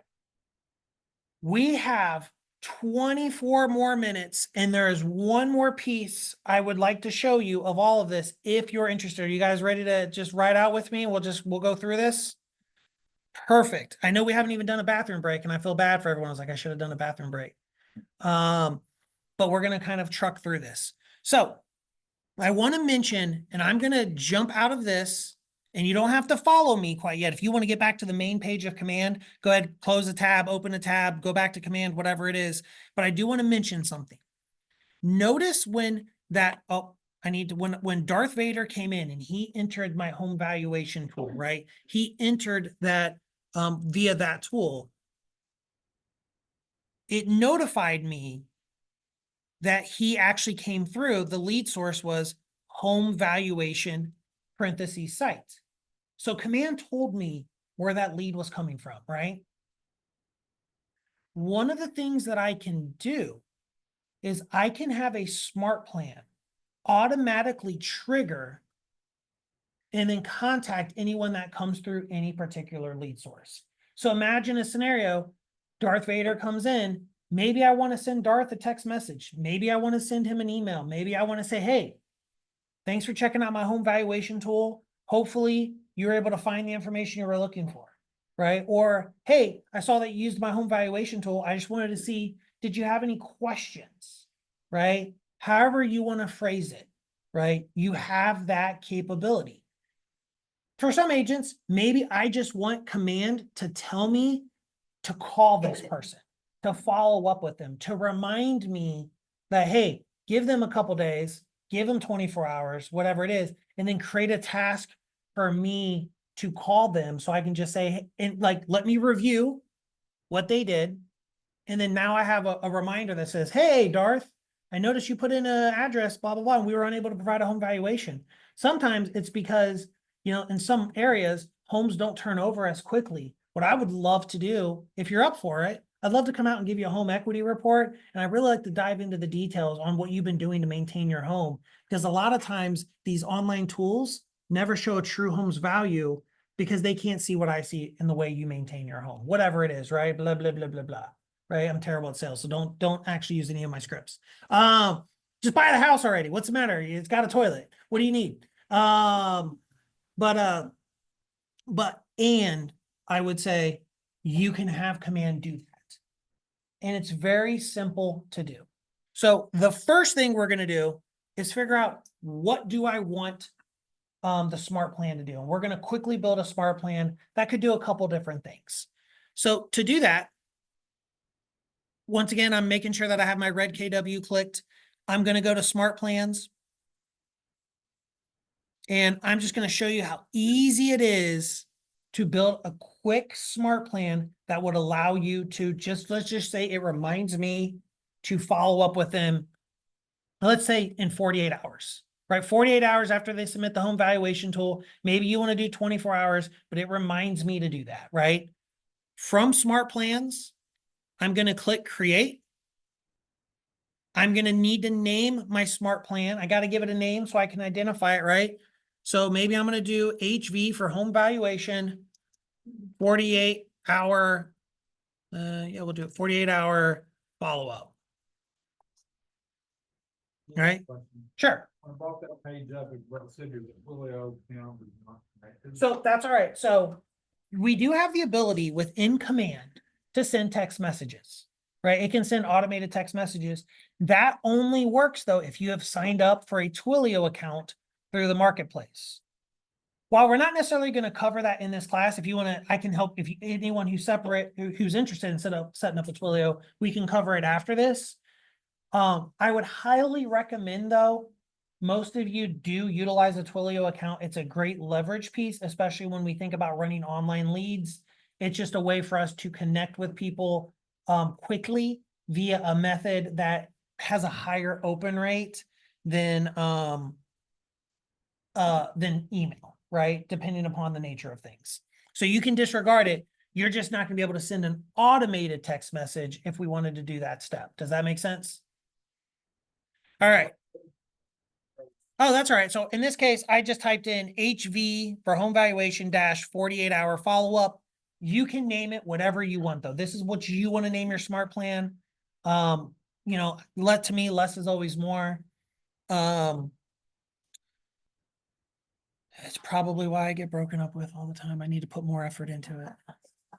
Those little things. It's those little things. That's a true story. It's a true story. All right. So now as we move forward, we're going to click create plan. And it's going to take us to the smart plan builder. It's really easy to use. I'm going to give you just a quick crash course in the plan builder. We're not going to cover every aspect of it, but it's really, really easy. Over here on the left-hand side, we're going to see the available things that we can do on any particular day that command can tell us to do. Whether it's create a task, make a phone call, send an automated email, send a text message through Twilio, or even add this contact to another smart plan, right? In the middle, we're going to see our ladder, our smart plan ladder. This is going to show us how many days our smart plan is and what we're going to do on any particular day. And then over here on the right, under smart plan details, it's just going to kind of give us the summary of our smart plan. And I'll kind of mention a couple other things here in a little bit. So in this case, I want command to remind me to call someone 48 hours after they come through my home valuation, right? So what I'm going to do is go ahead and notice how it shows wait 0 days, and this shows what happens on day 1, right? Well, I don't want my task to be created on the day 1. Day 1 is the moment they come into the system, right? So if they come in, it creates a task. I don't want that. What I want to do is click wait 0 and maybe go 2 days. Actually, you know what? We're doing 48 hours. So let me just go wait 1 day. So, you know what? Let's do 2 days. That would make more sense. Sorry. So then now on day 3, they come in, and on day 3 of them entering the smart plan, that's 3 days from when they came into the system. I'm going to drag over this make a call, and it's going to prompt me to make a phone call in my command. I can, over here on the right-hand side, I'm going to give it a task name, and I'm going to say call regarding home valuation, whatever you want to name it, whatever makes the most sense. When you see the task, it's going to make the most sense to you, right? You know, now I can then, as I scroll down on this screen, I could even give it a description if I wanted. I don't need to necessarily do that. Hyperlink, we can skip. Priority level, we can skip. Due date, this is where I can say, hey, when is this task due? Do I want to do the same day that it's created? I could do that, right? Or I can make it due within 24 hours, maybe in 2 days, you know, up to 14 days in advance. I'm going to leave it as same day. And then it's going to say, hey, when should this task be created? Anytime, right? I don't care when the task is created, right? I just want the task created on that day. And then I would click add step. And then if I'm happy with this plan, I'm going to hit save plan. Right? And that's it. I've created this smart plan that all it does when a contact comes in and it hits this smart plan, it's going to wait. And then on day 3 of it entering the smart plan, it's going to create a task for me to call them. Simple enough, right? Okay, so you added that step. Okay, I'm with you. Okay. Perfect. Now, you don't have to follow along with this, but I just want to show you. If you're like, hey, Josh, I don't want to place a phone call. Instead, I'd rather send an email. You could drag over that email step and then write out an email that you want to follow up with them. Maybe you want the email to go out on day 1, and then you want a phone call on day 3, right? You can build this smart plan as you see fit. Let's say I make the phone call and maybe they don't answer, but I do want, in this case, I have Twilio set up. I do want a text message to go out 2 days after I place the phone call, right? That's where I can add a day. I'm going to say, wait 2 days. So now on day 5, I could drag over my send a text, type in whatever text message I want, right? Keeping in mind that I can say, hey, and then I have this ability to do a merge tag down here. And I can select contact first name. So that way it's going to say, hey, Darth, hey, John, hey, Jimmy, hey, Sammy, whatever it is. You know, just wanted to follow up regarding my call a few days ago about the home valuation, right? Whatever it is, right? Blah, blah, blah, blah, blah. Put in some emojis if you want, because we can text emojis. I always like to do the poop and then the clown. It's pro tip, poop, then clown, not clown, then poop. It's poop, then clown. It's extremely important. Plug it in, right? Determine when you want to send it. This is important because especially when it comes to text messages and emails, you can actually designate what time of day they go out. Do you want your text to go out at 8 to 12? Do you want it to go out in the afternoon, in the evening, right? However you want to schedule it, add that step. And then you could continue to build onto this smart plan, have some kind of follow-up plan for those people. Does that make sense? Now, for our purposes, right, I'm not doing that. I'm not doing an additional day, right? I'm doing a simple smart plan. They come in, it waits, gives me 48 hours for it to then reminds me to a task to give them a call. But you can build onto this. Hopefully that makes sense. So I'm going to go ahead. I'm going to save my plan. And we've now built the smart plan. Now, I'm sure most of you are like, well, that's great, Josh. How do I connect this smart plan to those leads that came in though? That's a great question. So we're going to exit our smart plan builder. We're now going to go in the upper right-hand corner of command. We're going to click settings.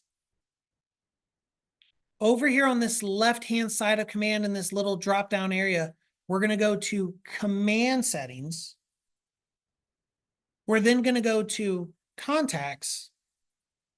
We're then going to go to lead management. God. I know. Where I'm trying to balance between slow and prudent. But this is being recorded. And of course, if you have questions, let me know. And then this is where we're going to create a rule on how command's going to handle leads that come into the system, right?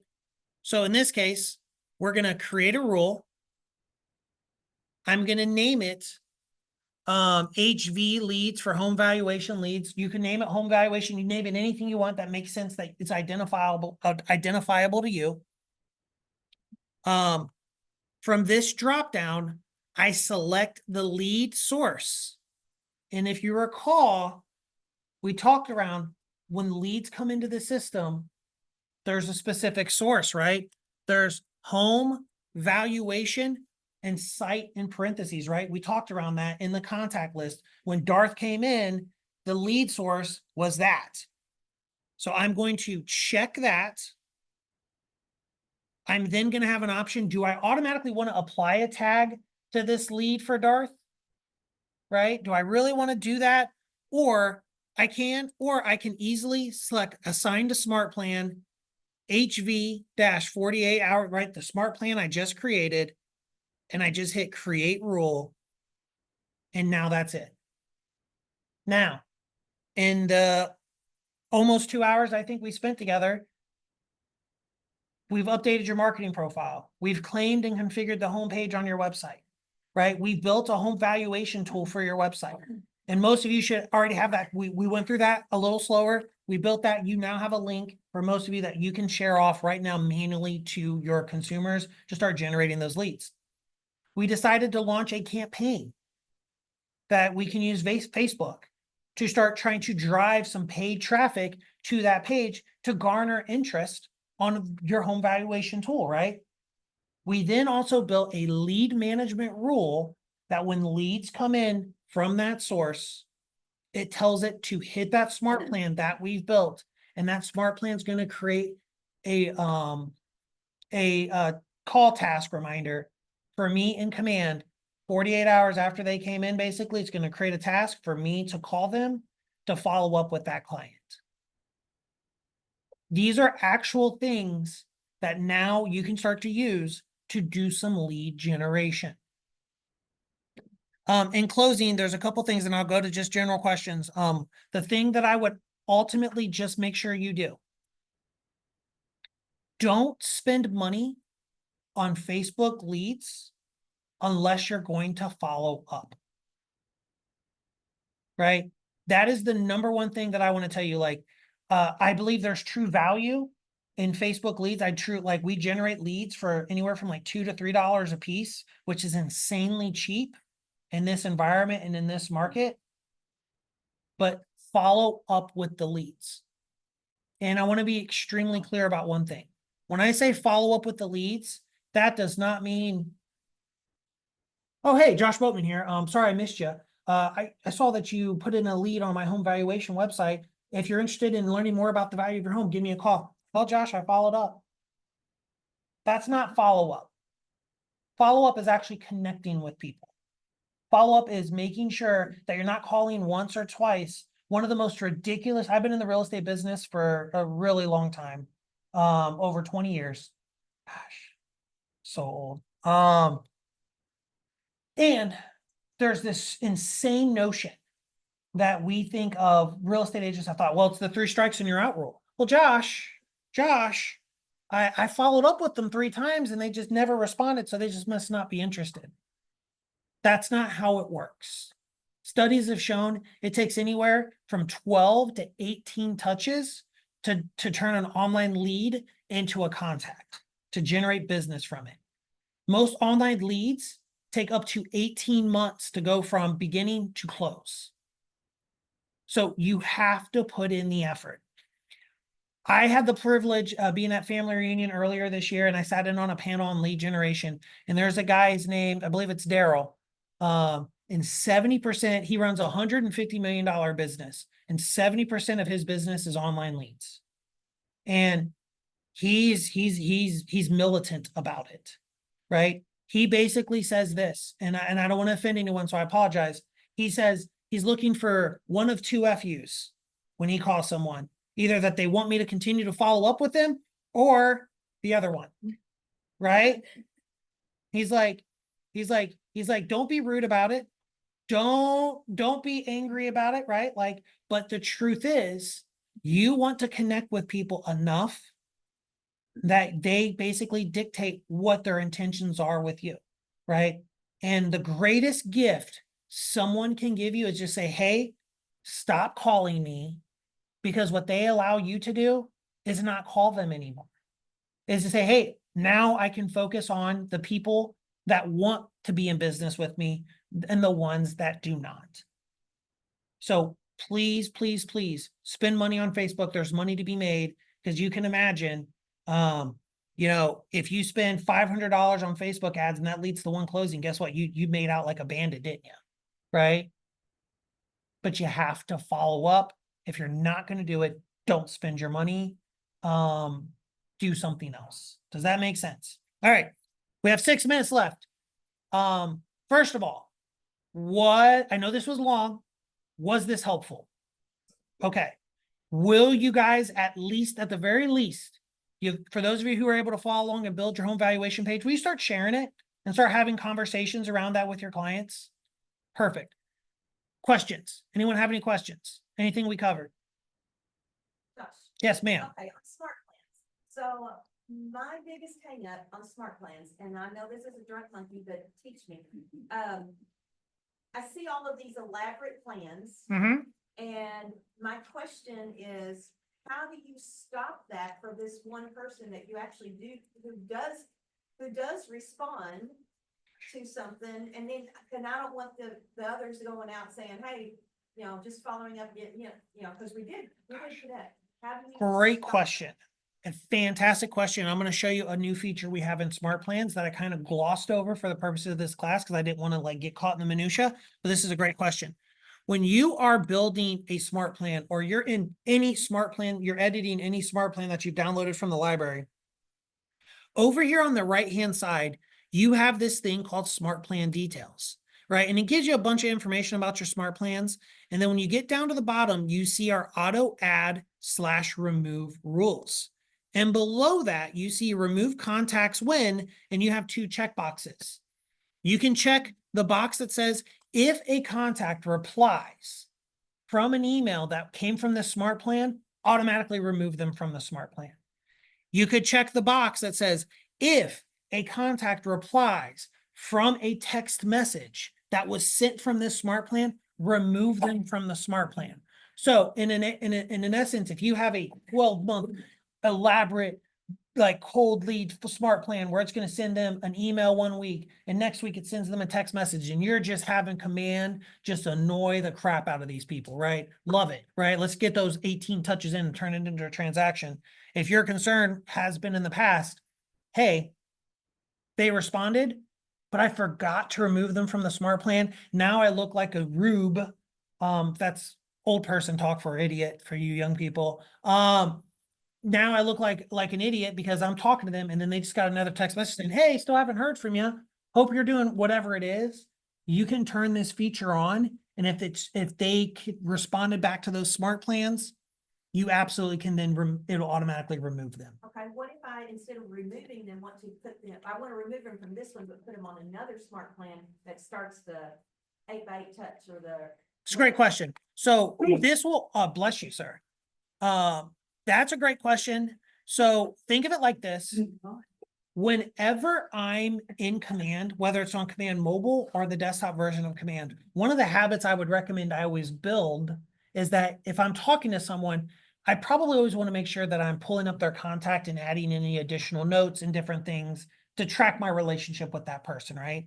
Well, if I go to any particular contact in Command and let me pull up, let me go to my contact, for instance. If I pull up any particular contact, in this case, my contact, right? I'm now going to see over here on the right-hand side, smart plans. This will show me any of the smart plans they're currently in. So if I wanted to, I can easily remove them from the smart plan by clicking the minus sign.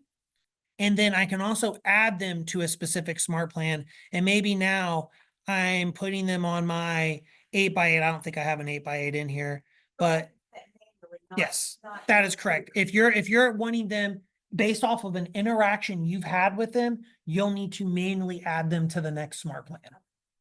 But the good news is, or I should say it's bold season, and you can do it all from your Command Mobile as well. So be comfortable with Command Mobile because you can add and remove people from smart plans, add notes, do different things like that. Perfect. Any other questions regarding what we've covered today? Yes, sir. As far as the review tab within our website goes, where do those reviews populate to?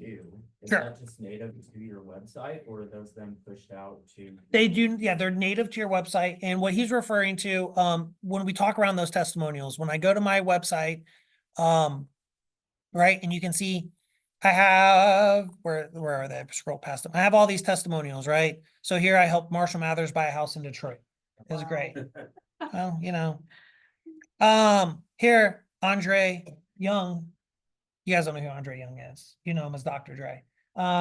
Maybe you don't know him. But here you can say this, and then Joe, he ate paint chips as a kid. He just like,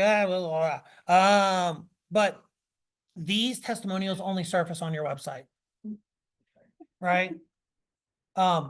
here's what now, someone can always leave a review on your website. When they go to the more option, right? They have an option to leave a review. Here, they can leave a review for Josh, whatever it is. You have full control over what reviews show up on your website. And you can add any review to your website. And we can cover, I can show you guys how to do that. If you guys want to hang out, like what's our time frame? What, like, I know we're done, but was there something else I'm doing? Okay, perfect. If you don't want to stay for this, feel free to go, right? You don't have to. You've done your penance. You know, but what he's referring, here's one thing I would tell you. People often ask me, like, where should I push people for reviews? I would never push to have people leave reviews on your website. Because the truth is, because they don't push out anywhere, it's better for you to drive reviews to a place that's going to make more sense to you. Whether that's your Google business page, Google reviews, whether it's Facebook reviews, whether if it's realtor.com reviews, or even if, no judgment here, Zillow.com reviews, right? Those are going to be more purposeful reviews for your business because those are going to be more public places that have way more organic traffic where people are going to learn about you. You can, but you still want great reviews on your website. So you can determine which reviews you leave. Thank you so much for attending. Hopefully it was valuable. So this is where I'm going to go back to my site, right? And then I'm back in my expert mode, right? So you know what? I'll just quickly walk through this, right? I'm in command. I went to websites on the left-hand side, right? I click edit agent website. I click in the upper right-hand corner, expert mode. And now I'm in the back end of my website, right? Here, I can scroll down and I know my reviews were on my homepage, right? That's where I showcased my reviews initially, right? When I'm on my agent website, we talked around it. We could hide them. We could show them. I showed my reviews here under testimonials. I'm going to click on the homepage option here, right? This is actually where we can do a deeper dive. And if you're interested, we can dive deeper into some of the things you can do on this, on the more advanced version of editing your homepage. But most importantly, when I scroll down on the left-hand side, and I keep going, and I keep going, and I keep going, you're going to see I'm going to get to a section called testimonials, right? And when I go a little further down, I'm going to see I have an option on how do I want to showcase my properties or my testimonials. Do I want them to be dynamic or do I want them to be basic? Basically, that's going to determine, when you say dynamic, show any and all reviews, but actually show them based off certain pieces of criteria. So for instance, I may want to filter them by star rating. So I only want to show reviews on my website dynamically to have a 5-star rating. If someone left me a 4-star on my website, I don't want that to show up, right? I'm 5-star Josh, obviously. It makes sense. Don't you guys have a gas station called 5-star somewhere? Isn't that a thing? You're down here. Okay. Yeah. Now, what I can do though, is I can also feature certain testimonials. So this is where no matter what testimonials come in, I can decide which ones that I always want to appear. If I hit this plus sign to feature a testimonial, it's going to show me a list of all the different testimonials that have been left, right? Just like we did before. But what you're going to notice, there's an option up here at the top called Create New, right? So real quick, I just want to make sure you understand what I did. I went to the homepage. Thank you so much for coming. I went to the homepage. I scrolled to the testimonial section, right? I went to the featured testimonial section. I clicked the plus sign, right? And from this drop down, I can see all my existing testimonials, but I also have this option to create a new one. When I click create new, this is literally me being able to enter in whatever testimonial I want on my own behalf. I can give myself a star rating. I can type in or whatever that testimonial, that's really great. I can leave it. I can put in who left me the testimonial. I plug in their names. I plug in they've been a client since. I plug in all the key pieces of information, city, state, zip, whatever it is. Would they recommend me? When was it created? When was it updated? Things like that. I select all these dates, right?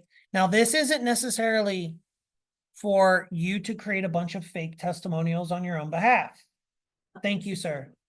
Right? The intention behind this is simple. You should be, like I mentioned, you should be driving people to Google, to Facebook, like where you're actually having more public views of your awesomeness.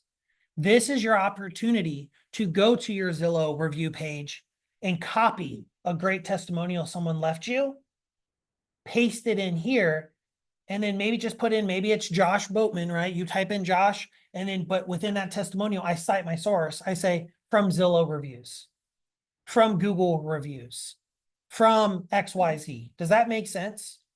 So that way I can still have some pertinent testimonials showing on my homepage for those who are who come across my homepage, but I'm still getting I'm still getting clients to leave a review in places that's actually going to help my business more so than my website. Because if we can get a client to leave a review in one place, we definitely don't want it to be our website. We want it to be somewhere where we're driving traffic. Does that make sense? Any questions regarding that? If you want to hang out, there's one other cool thing I want to show you on the homepage when it comes to the featured property section. Are you okay with that? All right, perfect. So I'm going to go back and I'm going to imagine that I went to the, once again, let me just start over, right? We're on, just so that way it's always good because that way you can edit the video and you can just show people. When we're in expert mode, I scroll down and I select homepage. When I go to the, come on, load for me. When I go to the featured home section, right? So here you can see, right, on the left-hand side, I have my listing search module. Here's this. One of the neat things with the listing search module, if you're curious, like instead of doing rotating images, if you drop down custom images, you can actually do a custom video. And if you upload a video, it actually will like play video in the background versus rotating images. I don't have a video to upload, but you have that capability. And when we get to the listings list, I can pick a center point like I did previously, right? I selected Troy, Ohio. I can specifically, and here's something that might be important for you guys. How close are we to Tennessee? I feel like you guys are like, okay. So there's a scenario, like how many miles would you say it is? 50, 60? I don't know. Gosh, I should have planned a trip to Nashville this weekend is what I should have done. Drove all the way down. I should have just been like, yeah, I'm going to go to Nashville. That's what I should do. It's too cold to go to Nashville though, right? It's Like, gonna get warm again. like you go there, like it's all about being outside when you go to Nashville, not when it's cold. Although I'll tell you, like Nashville, I can only imagine what it's like on a Friday night. Goodness. The traffic. I bet. I've only been to Nashville on a Tuesday night and I went out on a work thing. And I thought, this is insane for a Tuesday. Like these people party all the time. And anyways, one of the things you can do when you plug in your center point, you can indicate this option, show properties in this state province only. So if you're close to We're a, 7 miles from Illinois. You need to do this because that's what I ran into. I was getting all this Illinois, so, and if you're not licensed in that, Yeah. we're that close to Illinois? 7 miles. Well, no, here we're 4 miles. Really? Yeah. Gosh, Yeah. you know what? I always forget how just wide this state is. It's just, Mhm. it's insane. Goodness. Yeah. I know. Look how big it is. I mean, like we're like Yeah. here, right? No. Where- no, when we're like- here? Yeah. No. Front but- row. But this is so that way you can filter it so you're not showing featured properties that aren't reflective properties that you can show, right?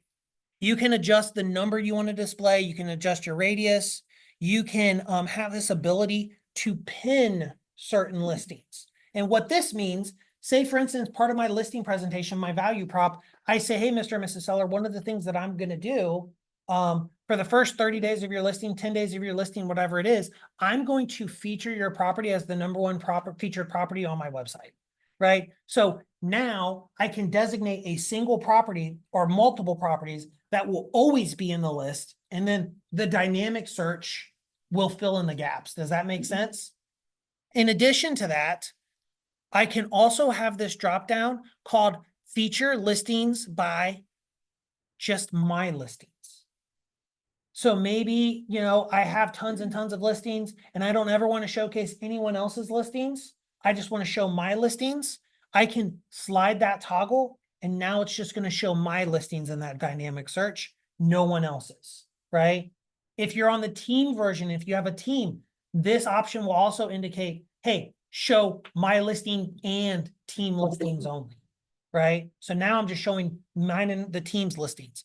I also have that ability to show just my market center or affiliated brokerage listings as well, right? I have that ability to do that.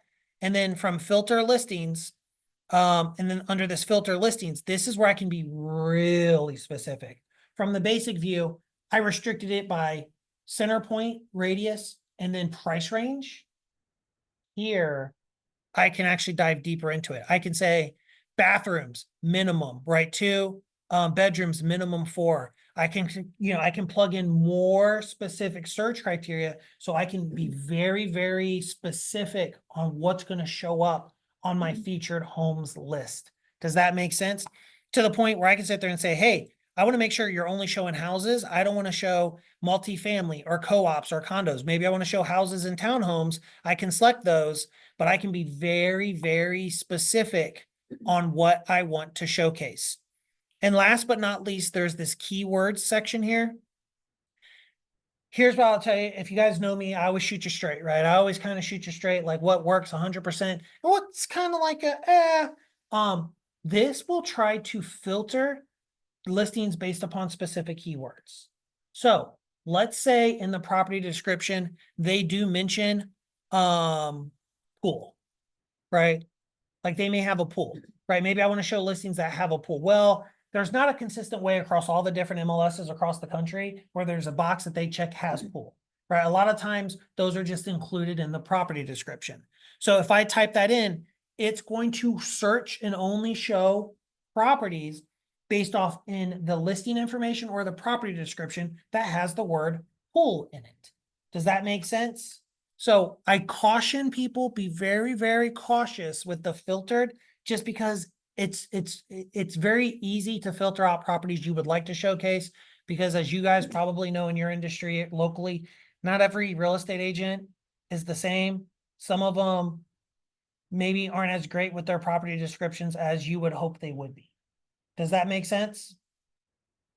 Perfect. Any questions about that? Because I have one more thing and then I'm gonna stop talking because you guys have been troopers and I appreciate the real ones that hung out. For those of you watching the recording and you left early, that's right, I said you're not real. No.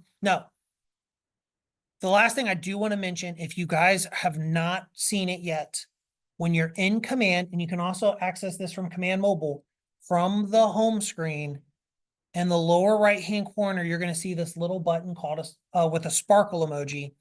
And this is Quick. This is KWIQ. This is our version of Chat GPT. What I want to be super clear, this isn't Chat GPT. This is Keller Williams built AI technology. And for those of you who are curious about some things and it matters, at the most recent Inman Awards, they just announced it. Keller Williams won the award for most innovative use of AI in real estate software. I'm just surprised that Inman gave us an award. Well, but what in your you're true, because Inman and you're right, Gary, it's always been a weird thing. And it goes to show you how innovative we are with it, that like you got to call a spade when you do something as amazing as Quick. So Quick is a powerful tool that you can utilize for your real estate business. For instance, maybe you're thinking, Josh, you talked around the home valuation. You know what? I would love to have 7 text messages that I would send to clients like over 7 days about their home valuation inquiry. But Josh, I don't know. I don't know how to write. I don't know. What do I say in the text messages? Let's ask quick. Write 7 text messages that I can use as follow-ups to people inquiring about their home's value. Let's see what it does. Fingers crossed. Sure. Here you go. Hi, blank. Hi, name. This is Josh from Market Center Name. Actually, I went too fast. Thanks for reaching out about your home's value. I'd love to provide you with a detailed market analysis. When would be a good time to discuss? Hey, blank. It's blank with blank. I have some great insights into your home's current market value. Can we schedule a quick call to go over the details? Right? You would have to copy and paste these, like copy them to like a Word doc and then paste them into a smart plan and do all those things. But you can utilize Quick to build this content. You struggle with writing blog posts, ask Quick to help you write a blog post. You're struggling to, what should I say on my social media marketing for an event? Ask Quick, right? You're curious about how to do something in Command? Ask Quick. Like you can sit there and say, how do I connect my Facebook business page to Command to run ads? Right? Quick's going to take a few moments. It's going to think about it. And it's going to say, cool, here's a step-by-step process. Do this, do that, connect Facebook accounts, grant permission, share with your team, finalize, so on and so forth. Right? It is an extremely powerful tool that I highly, highly recommend you guys use. I think last time I was here, we talked around it. You can use this to help you with property descriptions, right? Say, Quick, can you help me write a property description that talks around these different things? Can you help me write a funny property description? Utilize this tool. If you are one of those agents, and there's nothing wrong with it, if you have a Chat GPT subscription and you've been paying Chat 20, 25 bucks and using it for your real estate business, give Quick a shot. Because Quick doesn't cost you anything. You're already paying for Quick, right? You pay Quick already knows fair housing to. for the most part. Okay. Here's what I tell everyone. Yes, and do not, I repeat, do not ask Quick to give you a property description and then you just blindly copy the property description and then plug it into your MLS. Don't just grab an email and not even read it and plug it in and send an email. Vet the information, review the information, do those things. You guys utilizing our tools, especially this AI tool, is extremely, extremely important. I say it all the time, and I'm going to say it again just for those who may have not heard me say it. One of the things that you guys do is you determine the direction of our technology at Keller Williams. And the easiest way you do that is by what you use, they track and they manage, and that tells them what to invest their time in. We are doing a lot with AI, and there's a lot planned with AI, and you have to be a part of that because you have to use the tool, right? The number one issue that I always run into with agents, they're like, Josh, I would use Command, but it just doesn't do this one thing. If Command did this one thing, I would use it. Trust me, Josh, if it would just do, here's the thing, bless you. If you believe that, the problem is you're voting with what you use, and then they'll slowly stop putting money and energy into things that you guys aren't utilizing. To give you an example of what the future with Quick is, I'll give you a little bit of an insight. I'm going to go to my contacts, and you guys don't have access to this. I'm just in the lab, and I'm not going to be able to give you a great example because I really need to fill out a contact. But when I go to any specific contact in Command, and I'm just going to go to my contact, you're going to notice an AI summary being generated. What Quick is going to start to do is give you the ability to, as you've added notes, as your clients have done things within Command, you're going to be able to get a summary of what's going on in your contact card. So imagine you taking the time to log all your notes. Imagine you taking the time to log those interactions with your clients, and you're pumping it full of information. The summary is going to be able to better help you understand what's going on in a client's life, right? You know, the next stage of this, you're going to be able to ask quick questions about a particular client. The next stage of this, you're going to be able to go to Quick and say, hey, Quick, write me 7 text messages for a home valuation. And by the way, can you automatically create that as a smart plan? And Quick's going to be able to do that. Right? Right. And it all starts with you guys using the tool now. Does that make sense? Perfect. Are there any other questions? Go to your website Sure. and scroll down. Right there where your picture is. And it's a good one, isn't it? It's a great picture. Look at them. But you know what I hate? I hate that one First of star all- line around. First of around all, we don't use that 4-letter word. it. Well, you Yeah. said try. Well, it's true. And that's a great call out. One of the things you're going to quickly learn, unfortunately or fortunately, in their work, they're making strides, especially with like the styling options. There's going to be a limitation to some of the customization that you're going to have on your website, at least the initial version of it. They're making it easier. They're adding more customizations. They're doing a lot of really cool things. So unfortunately, there's going to be some things that you're just not going to have. Cause that looks like you're a 1-star guy. Well, or, you know, I'm following the North Star, you know, and I'm the star. Like, no, I get that. And I think those are all great feedback things. And, you know, transparently, the one thing I will always tell everyone, you're always going to be more critical of your marketing than everyone else. Right? It's simple. Like I've had many conversations with like the home valuation tool is a great example. Agents I've had, it was like, well, if they can't give a home valuation on every property that's ever entered, I'm not going to ever send that to my client. And I'm like, but you're totally okay with your client getting a valuation from Zillow. And then now you have to spend time trying to say, well, Zillow says, well, this is why, right?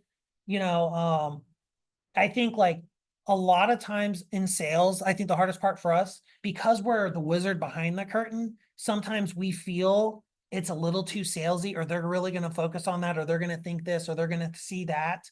The truth is, what I would tell every single person here, I would worry like the website is amazing. Our website is amazing, but you need to get comfortable getting people onto the consumer app.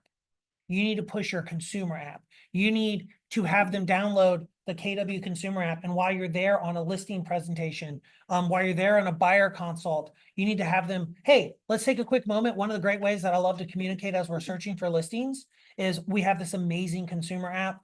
It's just going to make it easier for for us to communicate back and forth on homes that you like and don't like as we go through this experience. So let's do me a quick favor. Let's open up your phone. Let's go to your app store. Let's do a search for Keller Williams. Let's download it. Let's walk them through signing up for an account and walk them through selecting you as their favorite agent, right? And here's a tip.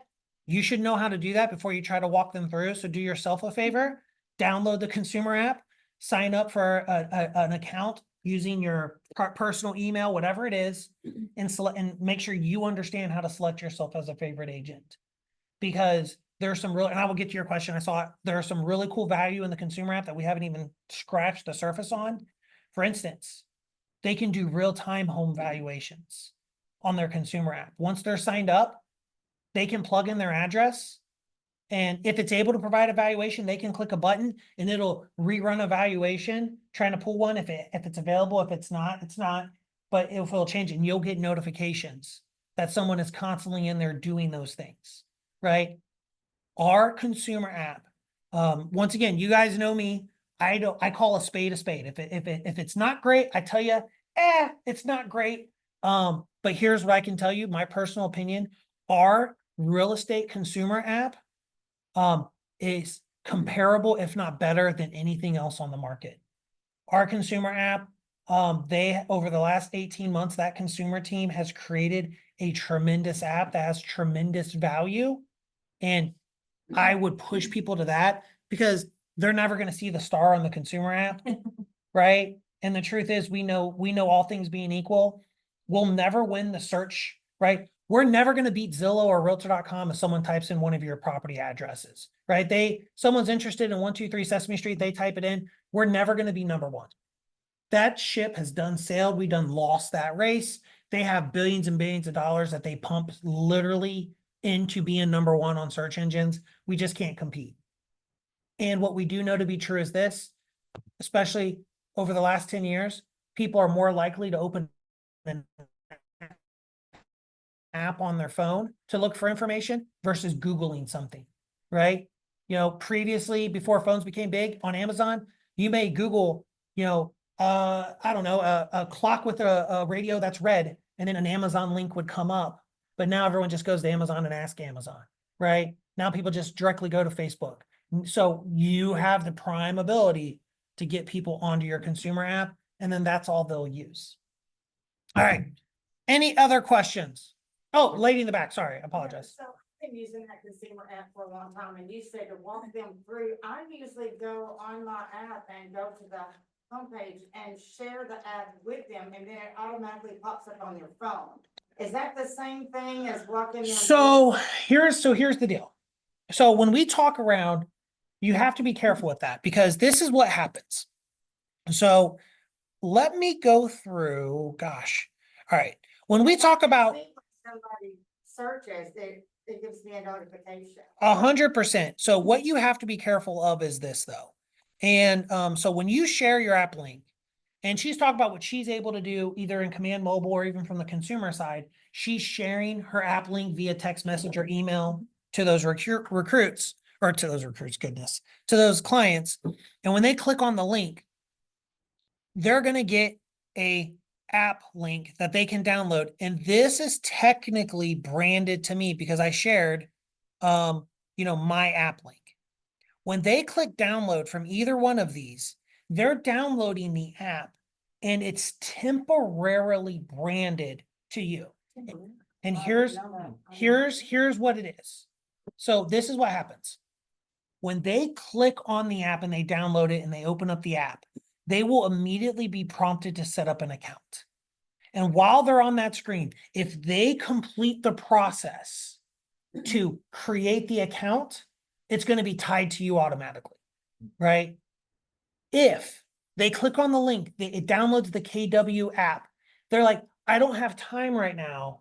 I'll do it later because they just don't have time to sign up for an account, and they close the app. If later they click on the KW app, it's no longer linked to you, right? Because in the App Store, we can't have 190,000 KW apps. Does that make sense? Right? There's one KW app, but during the initial process of them clicking on this link, we're able to inject, I'm going to sound super nerdy on you, but we're able to inject code into the app that during that initial session, if they sign up, they will be tied to you. So they have to do it, like, if I'm sitting there with them and I say, I want to share my app. Yes. And they open it up and finish it, it's permanently. Well, If they say I'm gonna do it later, it doesn't. that's bring correct. it. I didn't So know that. my best recommendation is to just walk them through the process. Hey, let's go to your app store. Let's download it real quick. Build it into your consultation, right? Let's go to the app store. Let's sign up and then walk them through the process of just selecting you as an agent. So you see it, they see it, you get the notification, everything's great. And now they're tied to you on that KW app. And a little bit behind the secrets, right? There is no current way for a consumer to switch their agent on the KW app once they select one. There is an avenue for them to do it via the website, but within the consumer app itself, I can't, if I'm tied to Alana already, I can't go to my app and say, I want to change my agent, right? I can't do it from the app. Some have said, is that a design choice or is that just an oversight? Either which way, I think it's an opportunity is what I look at it, that once I tie someone to that app, I now will have insight and see the activities and see all the different things that they're doing. And the AI is going to help me track and see just like who's active and who's not. So my recommendation is to never do the app like I'm just going to blast it out in an email. Hey, everyone, sign up for my app, right? I'm treating the app like a marathon, not a sprint. And in that case, I am, sitting down with them and I'm walking them through the process and I'm helping them get connected. Does that make sense? You can still do that by sharing. You can start the process. You can still send the link, but I would, yeah, I would absolutely have them click on the link, do all those different things. And then just take 3 minutes to 5 minutes. It's not gonna take long. Let's get them connected. Let's get them signed up. And then just solidify that connection because that's gonna be so, so, so important in the future. Does that make sense? Awesome. So a lot of times, I may, after I Get you talk right to next. somebody, I'm so sorry. There you go. That, I'll do like Leslie said, and I'll send them that link. Sure. So I may not be sitting down with them. So I'm in that text message that I have saved with that link. I need Yeah. to revise that wording and say, here are your steps. Yeah, make sure you select me as your favorite agent. If you have any questions, let me know. Okay. And then, you know what, if you're doing it that way, make sure you do some follow-up, right? Like, I know there's a lot of times, part of real estate is honestly, I did a Facebook post on this on many things. It's the little things that help you build a relationship with someone. It's not the big things, right? When we think of our real estate business, we think, oh, I helped them find their dream home. They're a client for life. Here's the truth. They're not. They're only a client for life. Well, let me say this. This is what I tell people. You don't build relationship during a transaction with someone. You build relationship in between transactions with someone, right? When I sit with an agent, like, oh, they're gonna love me. It's great because I helped them find this great house at a great deal. They cried. I mean, she cried, Josh, when they got the house. They're always gonna come to me. I deserve it. It's like, well, here's the deal. Guess what? They paid you a boatload of money to do that. You're not some rock star agent. You were just doing your job. Where you actually build relationship with people is in between those transactions, right?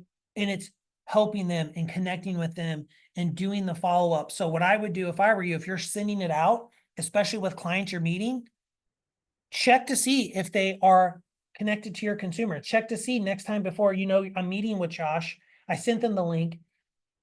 They never actually showed up as a consumer connection. And it's really easy to see if someone's a consumer connection in Command when you go to their contact card, right? First of all, search for them and see if they're in your Command.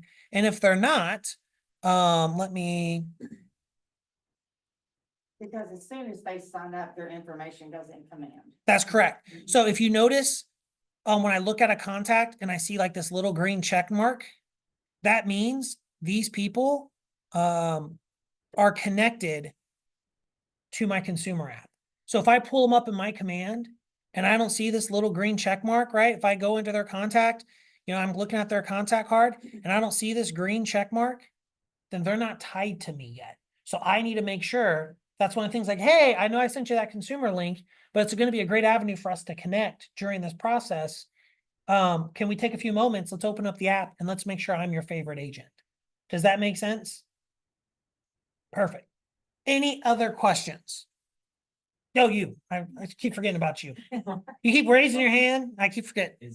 I was just wondering, is there a agent side of the consumer app that allows you to stay signed in and search properties to send your clients without getting notifications of the activity?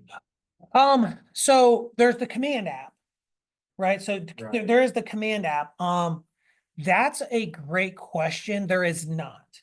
So as far as like, and I want to make sure you're looking for properties and you just want to send your clients properties that you have found. Typically will use it when I'm sending properties to my clients, but I get tired sometimes of just seeing notifications of my own activity populating. Oh, So I don't just wondered sign if I in. could- Yeah, Don't what I would sign say in. is your best course of action is going to be not to sign in. Yes, I never sign in, and Yeah. then you can send it, and it still Yeah. comes, when It's you still send it to branded someone, as- it goes branded by you. That makes Yes. sense. I never sign in, so you miss all that.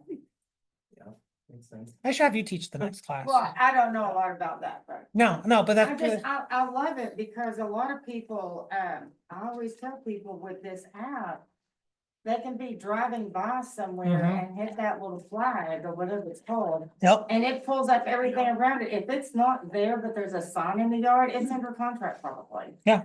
Or they can look Our- at the picture. I mean, I don't think. I we can't do stress it that. enough. Embrace the app. Seriously, the app is like, you know, we have a lot of amazing technology at KW, but here's the truth. Are we best in class in every aspect of every piece of technology? No. You can't be best at everything, right? That's just historically there's a reason, bless you. Thank you. But what I will say, our consumer app, like, it's tremendous. Our Command Mobile is tremendous. So make sure you guys are getting comfortable with those tools because there's just a lot of stuff that's coming with that. All right, what else you guys got? Is there any questions? At this point, we can do questions on anything if you want to hang out, whatever you guys want to do. You have questions, you can ask.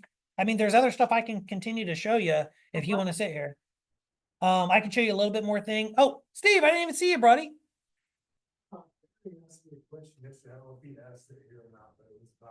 Barry was like, he was very combative the whole time during my class. I know, he was just looking at me and I felt it. Right. And he has a listing, he creates an opportunity and then it starts a transaction in dot loop. And let's say he's gonna also represent the buyer, so dual agency. He creates another opportunity on the buyer side for the buyer. He selects that listing. He says what's happening is it's now adding all of those documents, I guess, to the same loop as listing loop and dot loop. Have you heard of this before? So that shouldn't be the case. So that would be one of those things we'd have to dive into. So whenever you create an opportunity in Command, whether it's on the listing or the buyer side or both, and you create a loop, it should create two separate loops. Those, because they're two sides of the transaction. So they should not be intermingling, because the loop name and dot loop, you can have 100 loops with the same exact name, and dot loop's not gonna give you an issue because dot loop doesn't care what the name of the loop is, right? So if that's actually happening, like he's creating two separate opportunities, then that's going to be one of those things we need to connect. Doesn't he have to go in and link it? in He does order not for have to that link. happen? Yeah, you would either have to merge the Uh-huh. loops or do something unique. And honestly, you don't want to do that, right? The intention, a lot of times I get questions like, Josh, I don't know, you don't know about me, but I double dip on my deals. I'm one of those agents. Everyone just loves me, right? Well, here's the truth. We don't have an aspect for you to create one opportunity for a double dip deal. And there's a lot of reasons behind that. So there should not be, unless it's something weird on dot loop's end, which we can investigate and we can look into, those should be two completely separate loops, two completely separate transactional, because you're working each side separately. And then you're kind of going from there. Does that make sense? But like, let me know. We can dive into it. But he did not bring it up. He was just rude the whole time. You know, Barry. Barry. He's just angry guy. I'm kidding, Barry. He's not like he's gonna watch this recording later. He's like, I had to leave early. All right. Any other questions about anything? Or do you guys want me to continue to kind of show you some cool stuff? It's up to you, man. This is your time. If you want to get out of here, now's your chance. All right, cool. All right. So, we'll kind of still stay on the websites, just so you guys are aware of some of the really cool features with the websites themselves. And one person took oh, she's not leaving. Is she leaving? Is she not leaving? Oh, okay. All right. I'm just waiting, like, my man, my people over here in the corner, y'all are some troopers over here. Like, they're just like, they're zoned in. All right. So one of the neat things on the consumer site that we didn't cover is actually the ability to build a vendor list. So one of the neat things you can do, for instance, if I go to my website, right, and I go to the About Me section, right, and then you're going to notice under the About Me section, there's a thing here called My Awesome Vendors, right? And here you can see I have Duct Tape Plumbing, right? And these are my list of guys who work under the table. Just don't tell anybody. That's what isn't that the difference between a vendor and a contractor in real estate? Like, you ever have those contractors that they work so cheap and you want to tell them, like, you could totally make more money, but you don't, because it's so great that they work so cheap, right? And you're like, oh, my clients would pay like $500 more, like, make some money. But anyways, you have this ability to have a vendor list that you can manage. Now, why would you want this? Well, one of the things I talked about recently, and I went on a little diatribe, is how do you build relationship with your clients in between transactions? Well, one of the things is always going to be providing them a list of people that they can work with, providing them the list of people that, when they need plumbing, when they need a roofer. In my case, the one thing that I wish I could find and where I'm from is an honest tree guy, like an honest tree trimmer, right? Someone who's like, oh man, I'll come back and grind that stump. I just don't have my stump. And then they never come back, right? Like who are the, because you know as well as I do, one of the, or maybe you don't know, one of the benefits of you guys in your industry, you actually know the good vendors from the bad. And you know, and vendors are all about referrals. And if anybody kisses your guys' tail, if it's not a title company or a mortgage loan officer, it's a vendor, right? Vendors, because vendors know, man, you guys will send them business if they treat them right and do them right.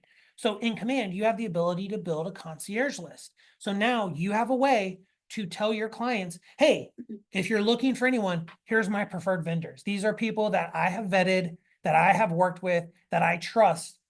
Just when you call them, tell them that Josh sent you.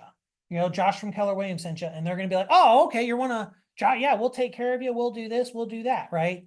It's extremely important. So we have this list you can build. And I'm going to show you how to build this list in a second.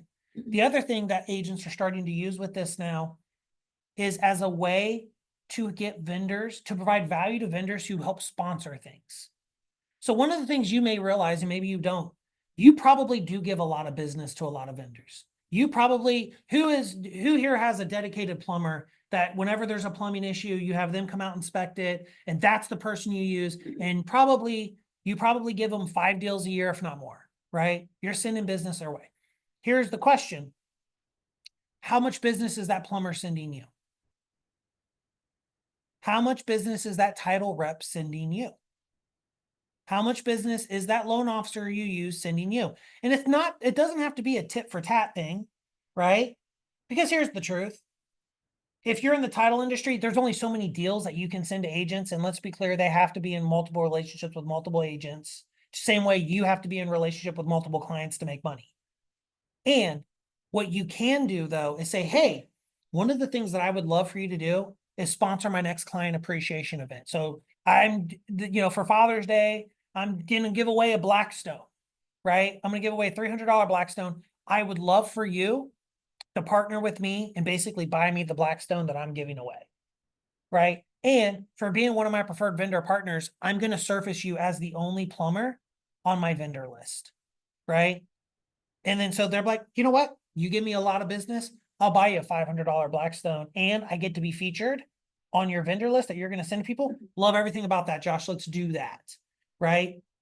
I have agents who charge vendors a monthly fee to be the only plumber on their list, to be the only roofer on their list. I don't know if I like that. I like the idea of them like sponsoring like a quarterly event.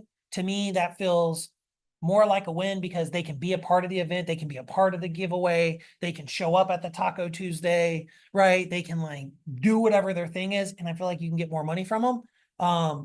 And you're connecting them with people. See, there we go. We got an actual, it was like, I just choose not to pay taxes at all. It's just so much easier. All right. So how do we do that? Right? Super simple. We're going to go back when we're in the expert mode of our website, right? Under our default pages, if you noticed, I showed you mine was under the About Me section, the About Josh. So I'm going to go to the About Agent page.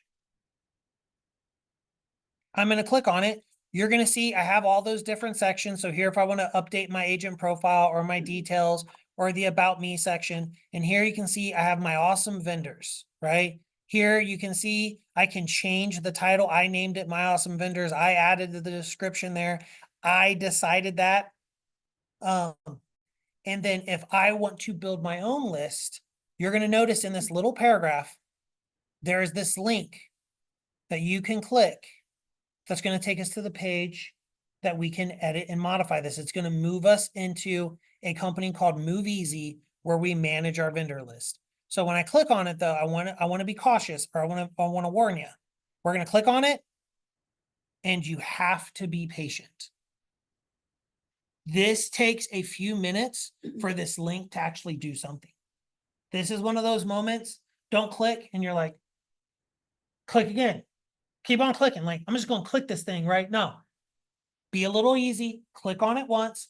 Give it about a minute. And if it doesn't load after a minute, try to click on it again. Does that make sense?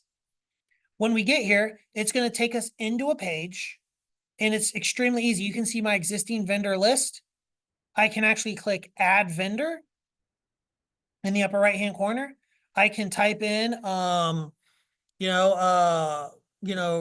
Rick's Roofing, right? I can plug in Rick's website URL if he has one, right? I can put in his name, Rick.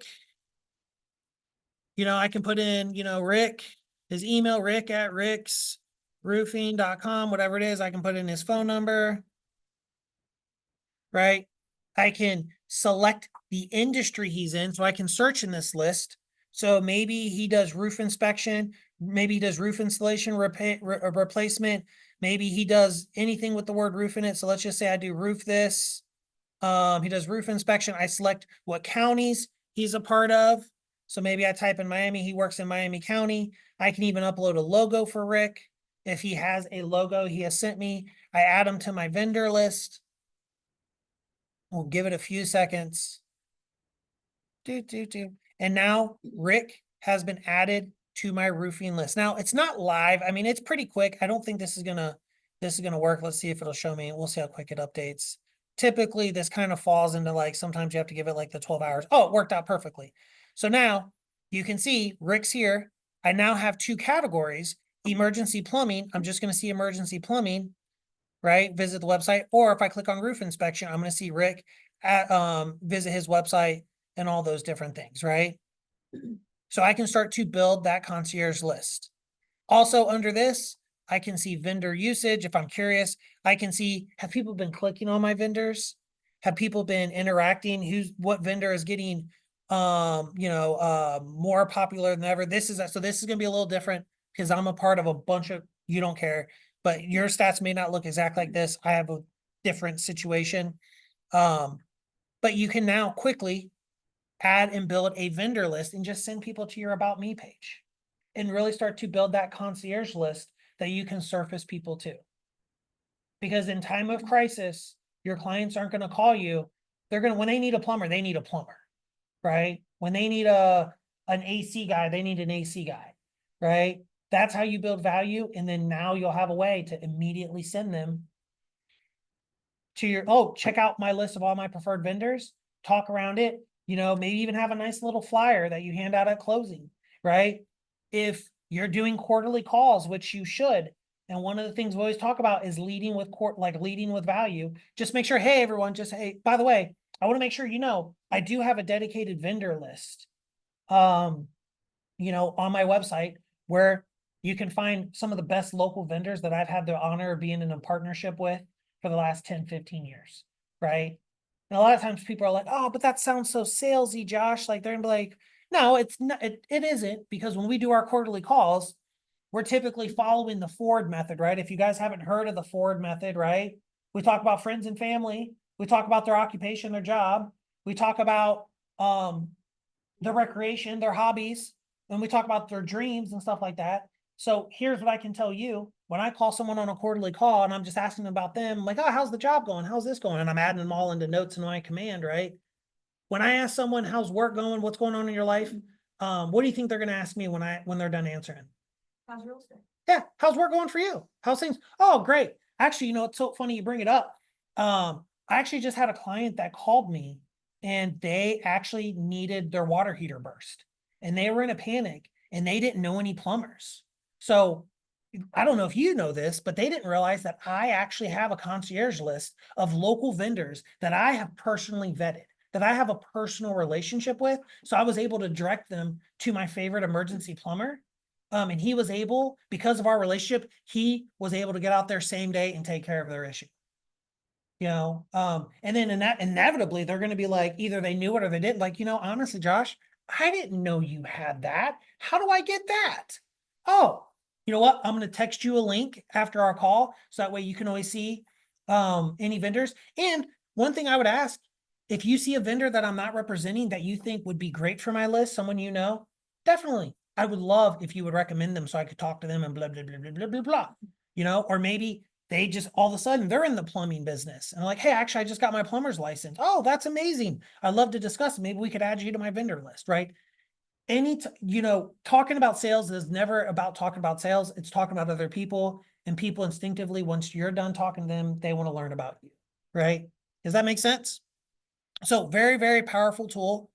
One other thing I'll mention on the website as well that I didn't really cover, but if you're curious, we do have the ability to have a built-in open house sign up page on our websites if you're not aware of that, right? When we think about someone coming to an open house, like they need to, like we have like, sometimes here's the problem. We have a little sign-in sheet. They fill it out, they sign it, and here's the truth. I've been in this game a long time. You know how many agents don't do anything with that sign-up sheet? Like, you know what I'm gonna do? I'm gonna type them into my database. No, you're not. No, you're not. I'm gonna have my admin do it. Okay, they might, right? But then you struggle if it's Josh Boatman walking through. Josh can't even read his own handwriting 20 minutes later, let alone, right? Someone else's. It's why if you ever see me at family reunion and mega camp, I'm on my phone and you think I'm texting, I'm not texting, I'm typing notes because I fell into that trap trying to write notes in a notepad. And then later we're sitting at lunch and they're like, so what'd you learn today? And I'm like, nothing. No, I learned that I can't, why am I writing things down? I'm killing trees for nothing. So you have this ability to have a home valuation page, or not a home valuations, an open house page. So all you have to do is go to your website. Here you can see I'm on joshboatman.com. You're going to search for whatever that particular listing is. So let's just say it's this listing. I search for it. I go to that listing page. You're going to see across the top, here's the listing's URL. All I have to do at the very end of this URL, I don't change anything. I click. So my cursor is flashing at the very end. I do a / open house. Just type it in all one word, no spaces. I hit enter. It's going to take a few seconds and it will then create a page. Come on, work for Josh. There we go. It will create a page that is a specific open house page for that listing. Right? Oh, it's a cool looking listing. Look at that. I don't know about the striped walls. But I'm a sucker for what do they call that? Like a vaulted ceiling. Anyways, now they'll put in their name, the client, right? Their email address, their phone number, check the appropriate boxes. They'll hit submit and they'll be entered into my command database. Now you're like, well, that's cool, Josh, but that doesn't necessarily help me. Well, you could easily turn this into a QR code. Well, that sounds cool. How do I do that? Well, if you're in Google Chrome, if we're on this particular website and you're okay with dinosaurs, specifically the Tyrannosaurus Rex, we can click the 3 little dots to the right while we're on the website in Chrome, go down to more tools. Oh, wait, no. Cast, save, and share. Go over to the right and under share, we have this option, create QR code. When I click on that, it's going to create a little QR code specifically for this page that I could take a picture of. If you guys were to scan that QR code right now, it's going to take you to this home valuation page exactly. And you could leave me, or not, open house page, sorry. But I could download it, copy it. I could put it on a flyer. And then now when someone walks in, I can have like a little plaque or a little thing that says, hey, maybe I'm doing open house flyers and I have that QR code on that, right? They come in, they scan the QR code. It's specifically for that property. They can register and then I can capture their information. Did you put a hyphen between open house? Nope, all together. All together, okay, I thought. No, it is. So you're seeing here because of the page that it generates. But what all I did was just slash open house, no spaces, all together, and it'll do this. And for those of you who are on a team, let's go one step further. Gosh. There we go. If I go to my team website, Josh Boatman Group, because that's what you do when you're a team. put your name in front of group. And it's just that simple, right? Here you can see, on this, I can actually click on a property just like I did before, search for a property. I'm on my website, my team website. I do the exact same thing. Actually, I'm gonna clean this up just a little bit because I'm logged in, but I'm gonna go / open house on the end. And we'll give it a few seconds to generate that open house page. Now it's gonna list everyone on my team. Right? Who's in my team in command? In this case, if it's my KWOVR, I will then select them, create sign in. And now, if you notice, it puts this unique quid on the end. You guys don't really care about the code, but if you notice this, this is specifically to KWOVR. You can see that it's being hosted by KWOVR. I can create that QR code specifically for them. So if they're at the open house, just like the referral link we talked around, if they're at the open house and someone signs up for the open house through through their QR code, it goes to the team contacts, but it's assigned to KWOVR because they were the boots on the ground. They met the client. I want people who, that's who you're responsible for, the people you bring into the business, right? So that they can have that conversation. Does that make sense? Very, very cool tool, very powerful tool. But you have to use it, right? Simple enough. And so that automatically is tagged to, So great question. So just like when a lead comes in, right? And we looked at Darth Vader, it said home valuation site, whatever, they're gonna come in as an open house source. how do you find it? It's a great question. So when we're in contacts, we're looking at our contact list. If I ever go to my filters, and let me clear my filters here, I can always go to lead source, right? So like, want to be super clear, I'm in my contact list. I click the filters button, right? I go to lead source. I type in open house, and you're going to see, I've created a couple, so I can't tell you which one's which, but I can check either one of those. It should give you the address though, because that's how. Well, hold on. So now that's going to be one limitation. So it's not going to tell you what property they came in on. This is just a open house lead, right? They came in through the open house site. So you got to be really, really, really, really careful. You got to be careful. Because you could build smart plans around it. You could do different things, but it's not going to reference the property. And it's a great way for you to know at the end of the day, you could filter by everyone that has an open house, and we could literally say open house. I could even go one step further, filtered, and it's not going to show because they weren't created, but I could say created within the last day. So now there's going to be no one there. But if I filtered by that source, created within the last day, I'll know that they came from my most recent open house. And then I could tag them appropriately. Did it not have a date on that?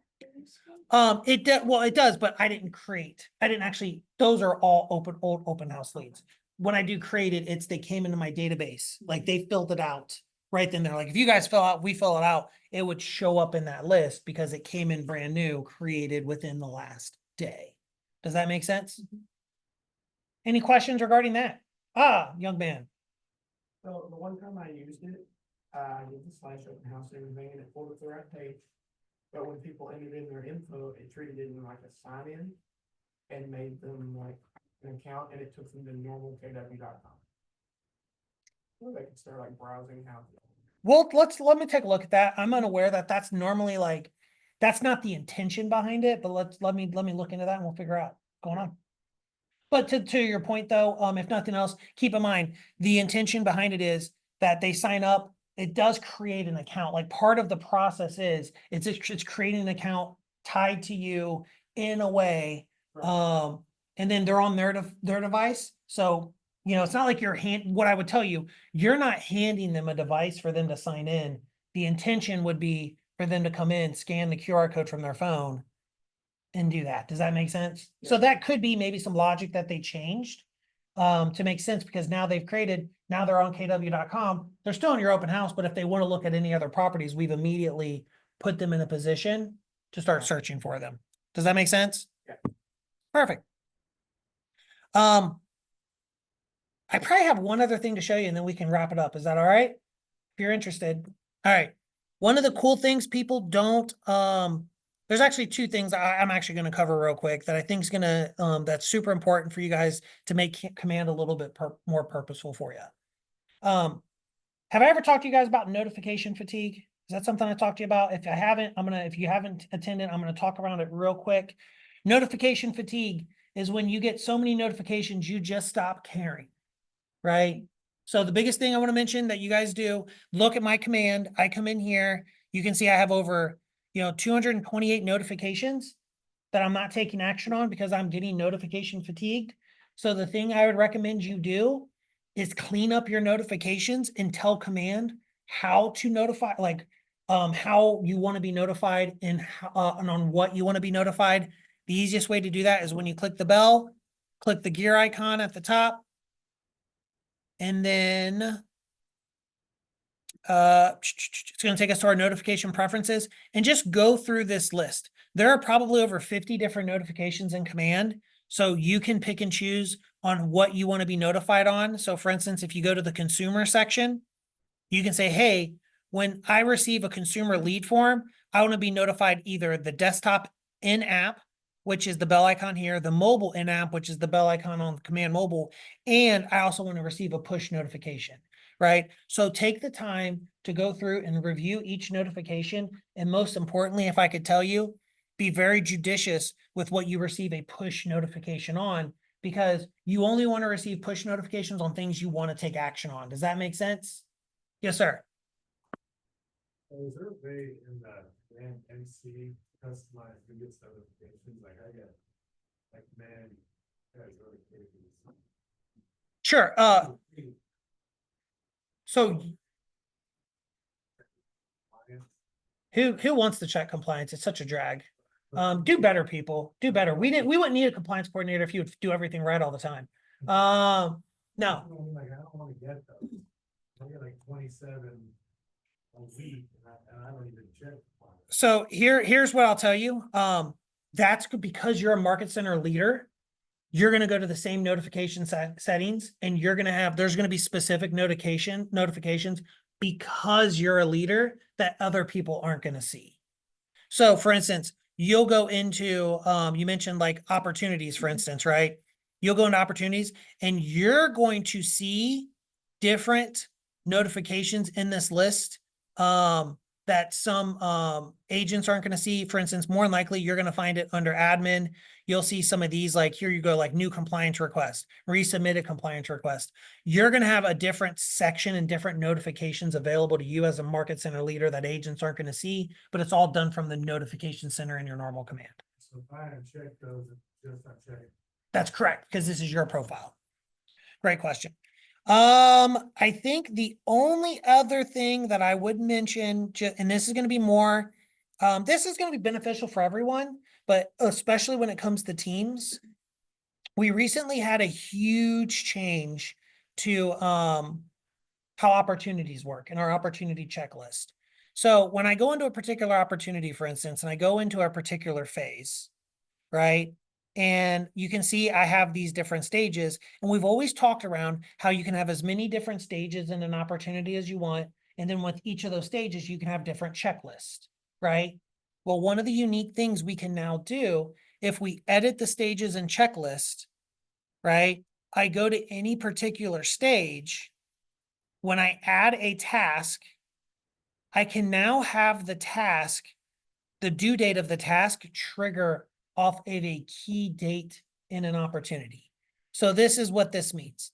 Say, for instance, I know in my perfect transaction, in my perfect process, I want something to happen 14 days before the closing date. This needs to happen 14 days before the closing date. So I can say, hey, on the due date is going to be before or after, right? Let's just say 14 days before. And then when I drop this down, I'm going to see this list of these specific dates, and maybe it's the close date, right? Oh, let me move this, get this out of the way, and then I can click create. So now, well, I gotta probably give it a task name. Let's just say do something, right? I'm gonna create it. So now, by default, this task will be due 14 days before the close date, right? When an opportunity gets moved into that stage, then that's when that task is gonna be due. Those key dates are pulled from when I go into a specific opportunity. And I'm in that detail section of that specific opportunity, right? You notice I have my key information, I have my property details.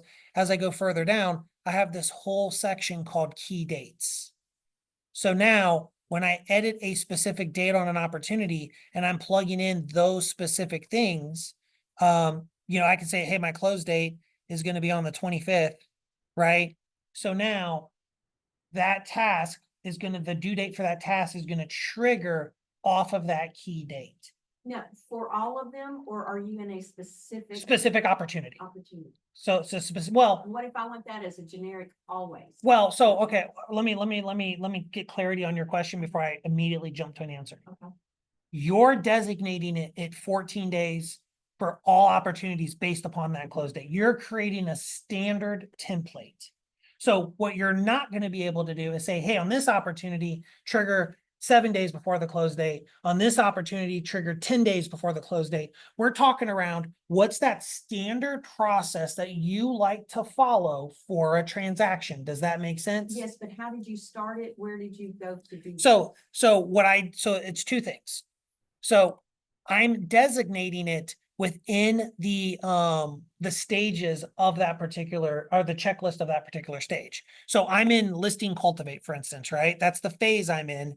When I click stages and checklist here, depending on which stage I'm creating, this is where I'm creating my generic template, my task list, right? This is not being tied to any specific opportunity. This is the process. So I'm saying when an opportunity gets moved into this stage, this task will be due 14 days before whatever the close date I've indicated for that specific opportunity. Does that make sense? So it's opportunity to specific as what the date is, but the 14-day window is universal across all opportunities. Does that make sense? Yeah, tell me how you got to that screen. Sure. So we're in our opportunities, right? So like I go to opportunities and let's say I want to do something, under the active phase. So I click on the active phase and I want to create a task under my showing phase. So when I move an opportunity, let's do negotiations. So when I move an opportunity under negotiations, it triggers something. So from this screen, right, I'm in the active phase of my listing pipeline. I'm going to click stages and checklist. I'm going to locate the stage, in this case, negotiations, and I'm gonna say I already have 2 checklist items. I'm gonna click on this. I'm going to add the task. I'm gonna give the task a name. I'm gonna indicate what kind of task is it? Is it a phone call? Is it a text? Whatever, just details. And then for the due date, I'm gonna drop this down and I'm gonna say, hey, do I want it to trigger on a specific smart due date, right? Do I need it to, this is due on a specific date, or do I want it before or after a specific date?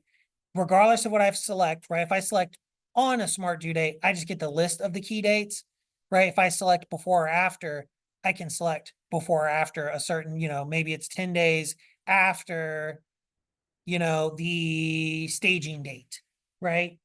But the only way the staging date happens is if I edit that opportunity's details and I add that key date. Does that make sense? Yes. So I'm laying out the template, I'm laying out the structure.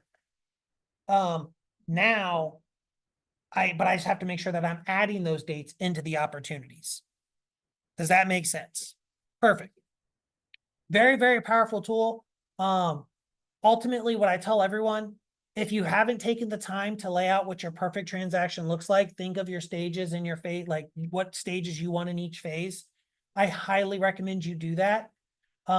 Especially if you're an agent, not, once again, don't have to grow a team. Keller Williams is amazing if you don't have a team, right? It's a great place to sell real estate. But if you're one of those agents at one point you're thinking, you know what, I would like to grow a team. It's a great opportunity for you to lay out what is that perfect listing transaction? What is that perfect buyer's transaction? So that way you're already kind of laying out your playbook. So then that way, when you do decide to grow your team, I always tell the joke I always tell people is this, I've led a lot of people. I've had many employees in my time. And the question that drives me crazy is, what do I do now? What do I do next? I hate the what do I do next question. I hate it. I don't like to use the word, but I hate it. I hate it. I don't like to use it, but it's true, because then it always follows up with the next question, but it's the question that I love is, how do I do that? Right? I love the how do I do that question. How do I do this? Because if I did the right hiring and I do the right training, I only have to answer that question one time.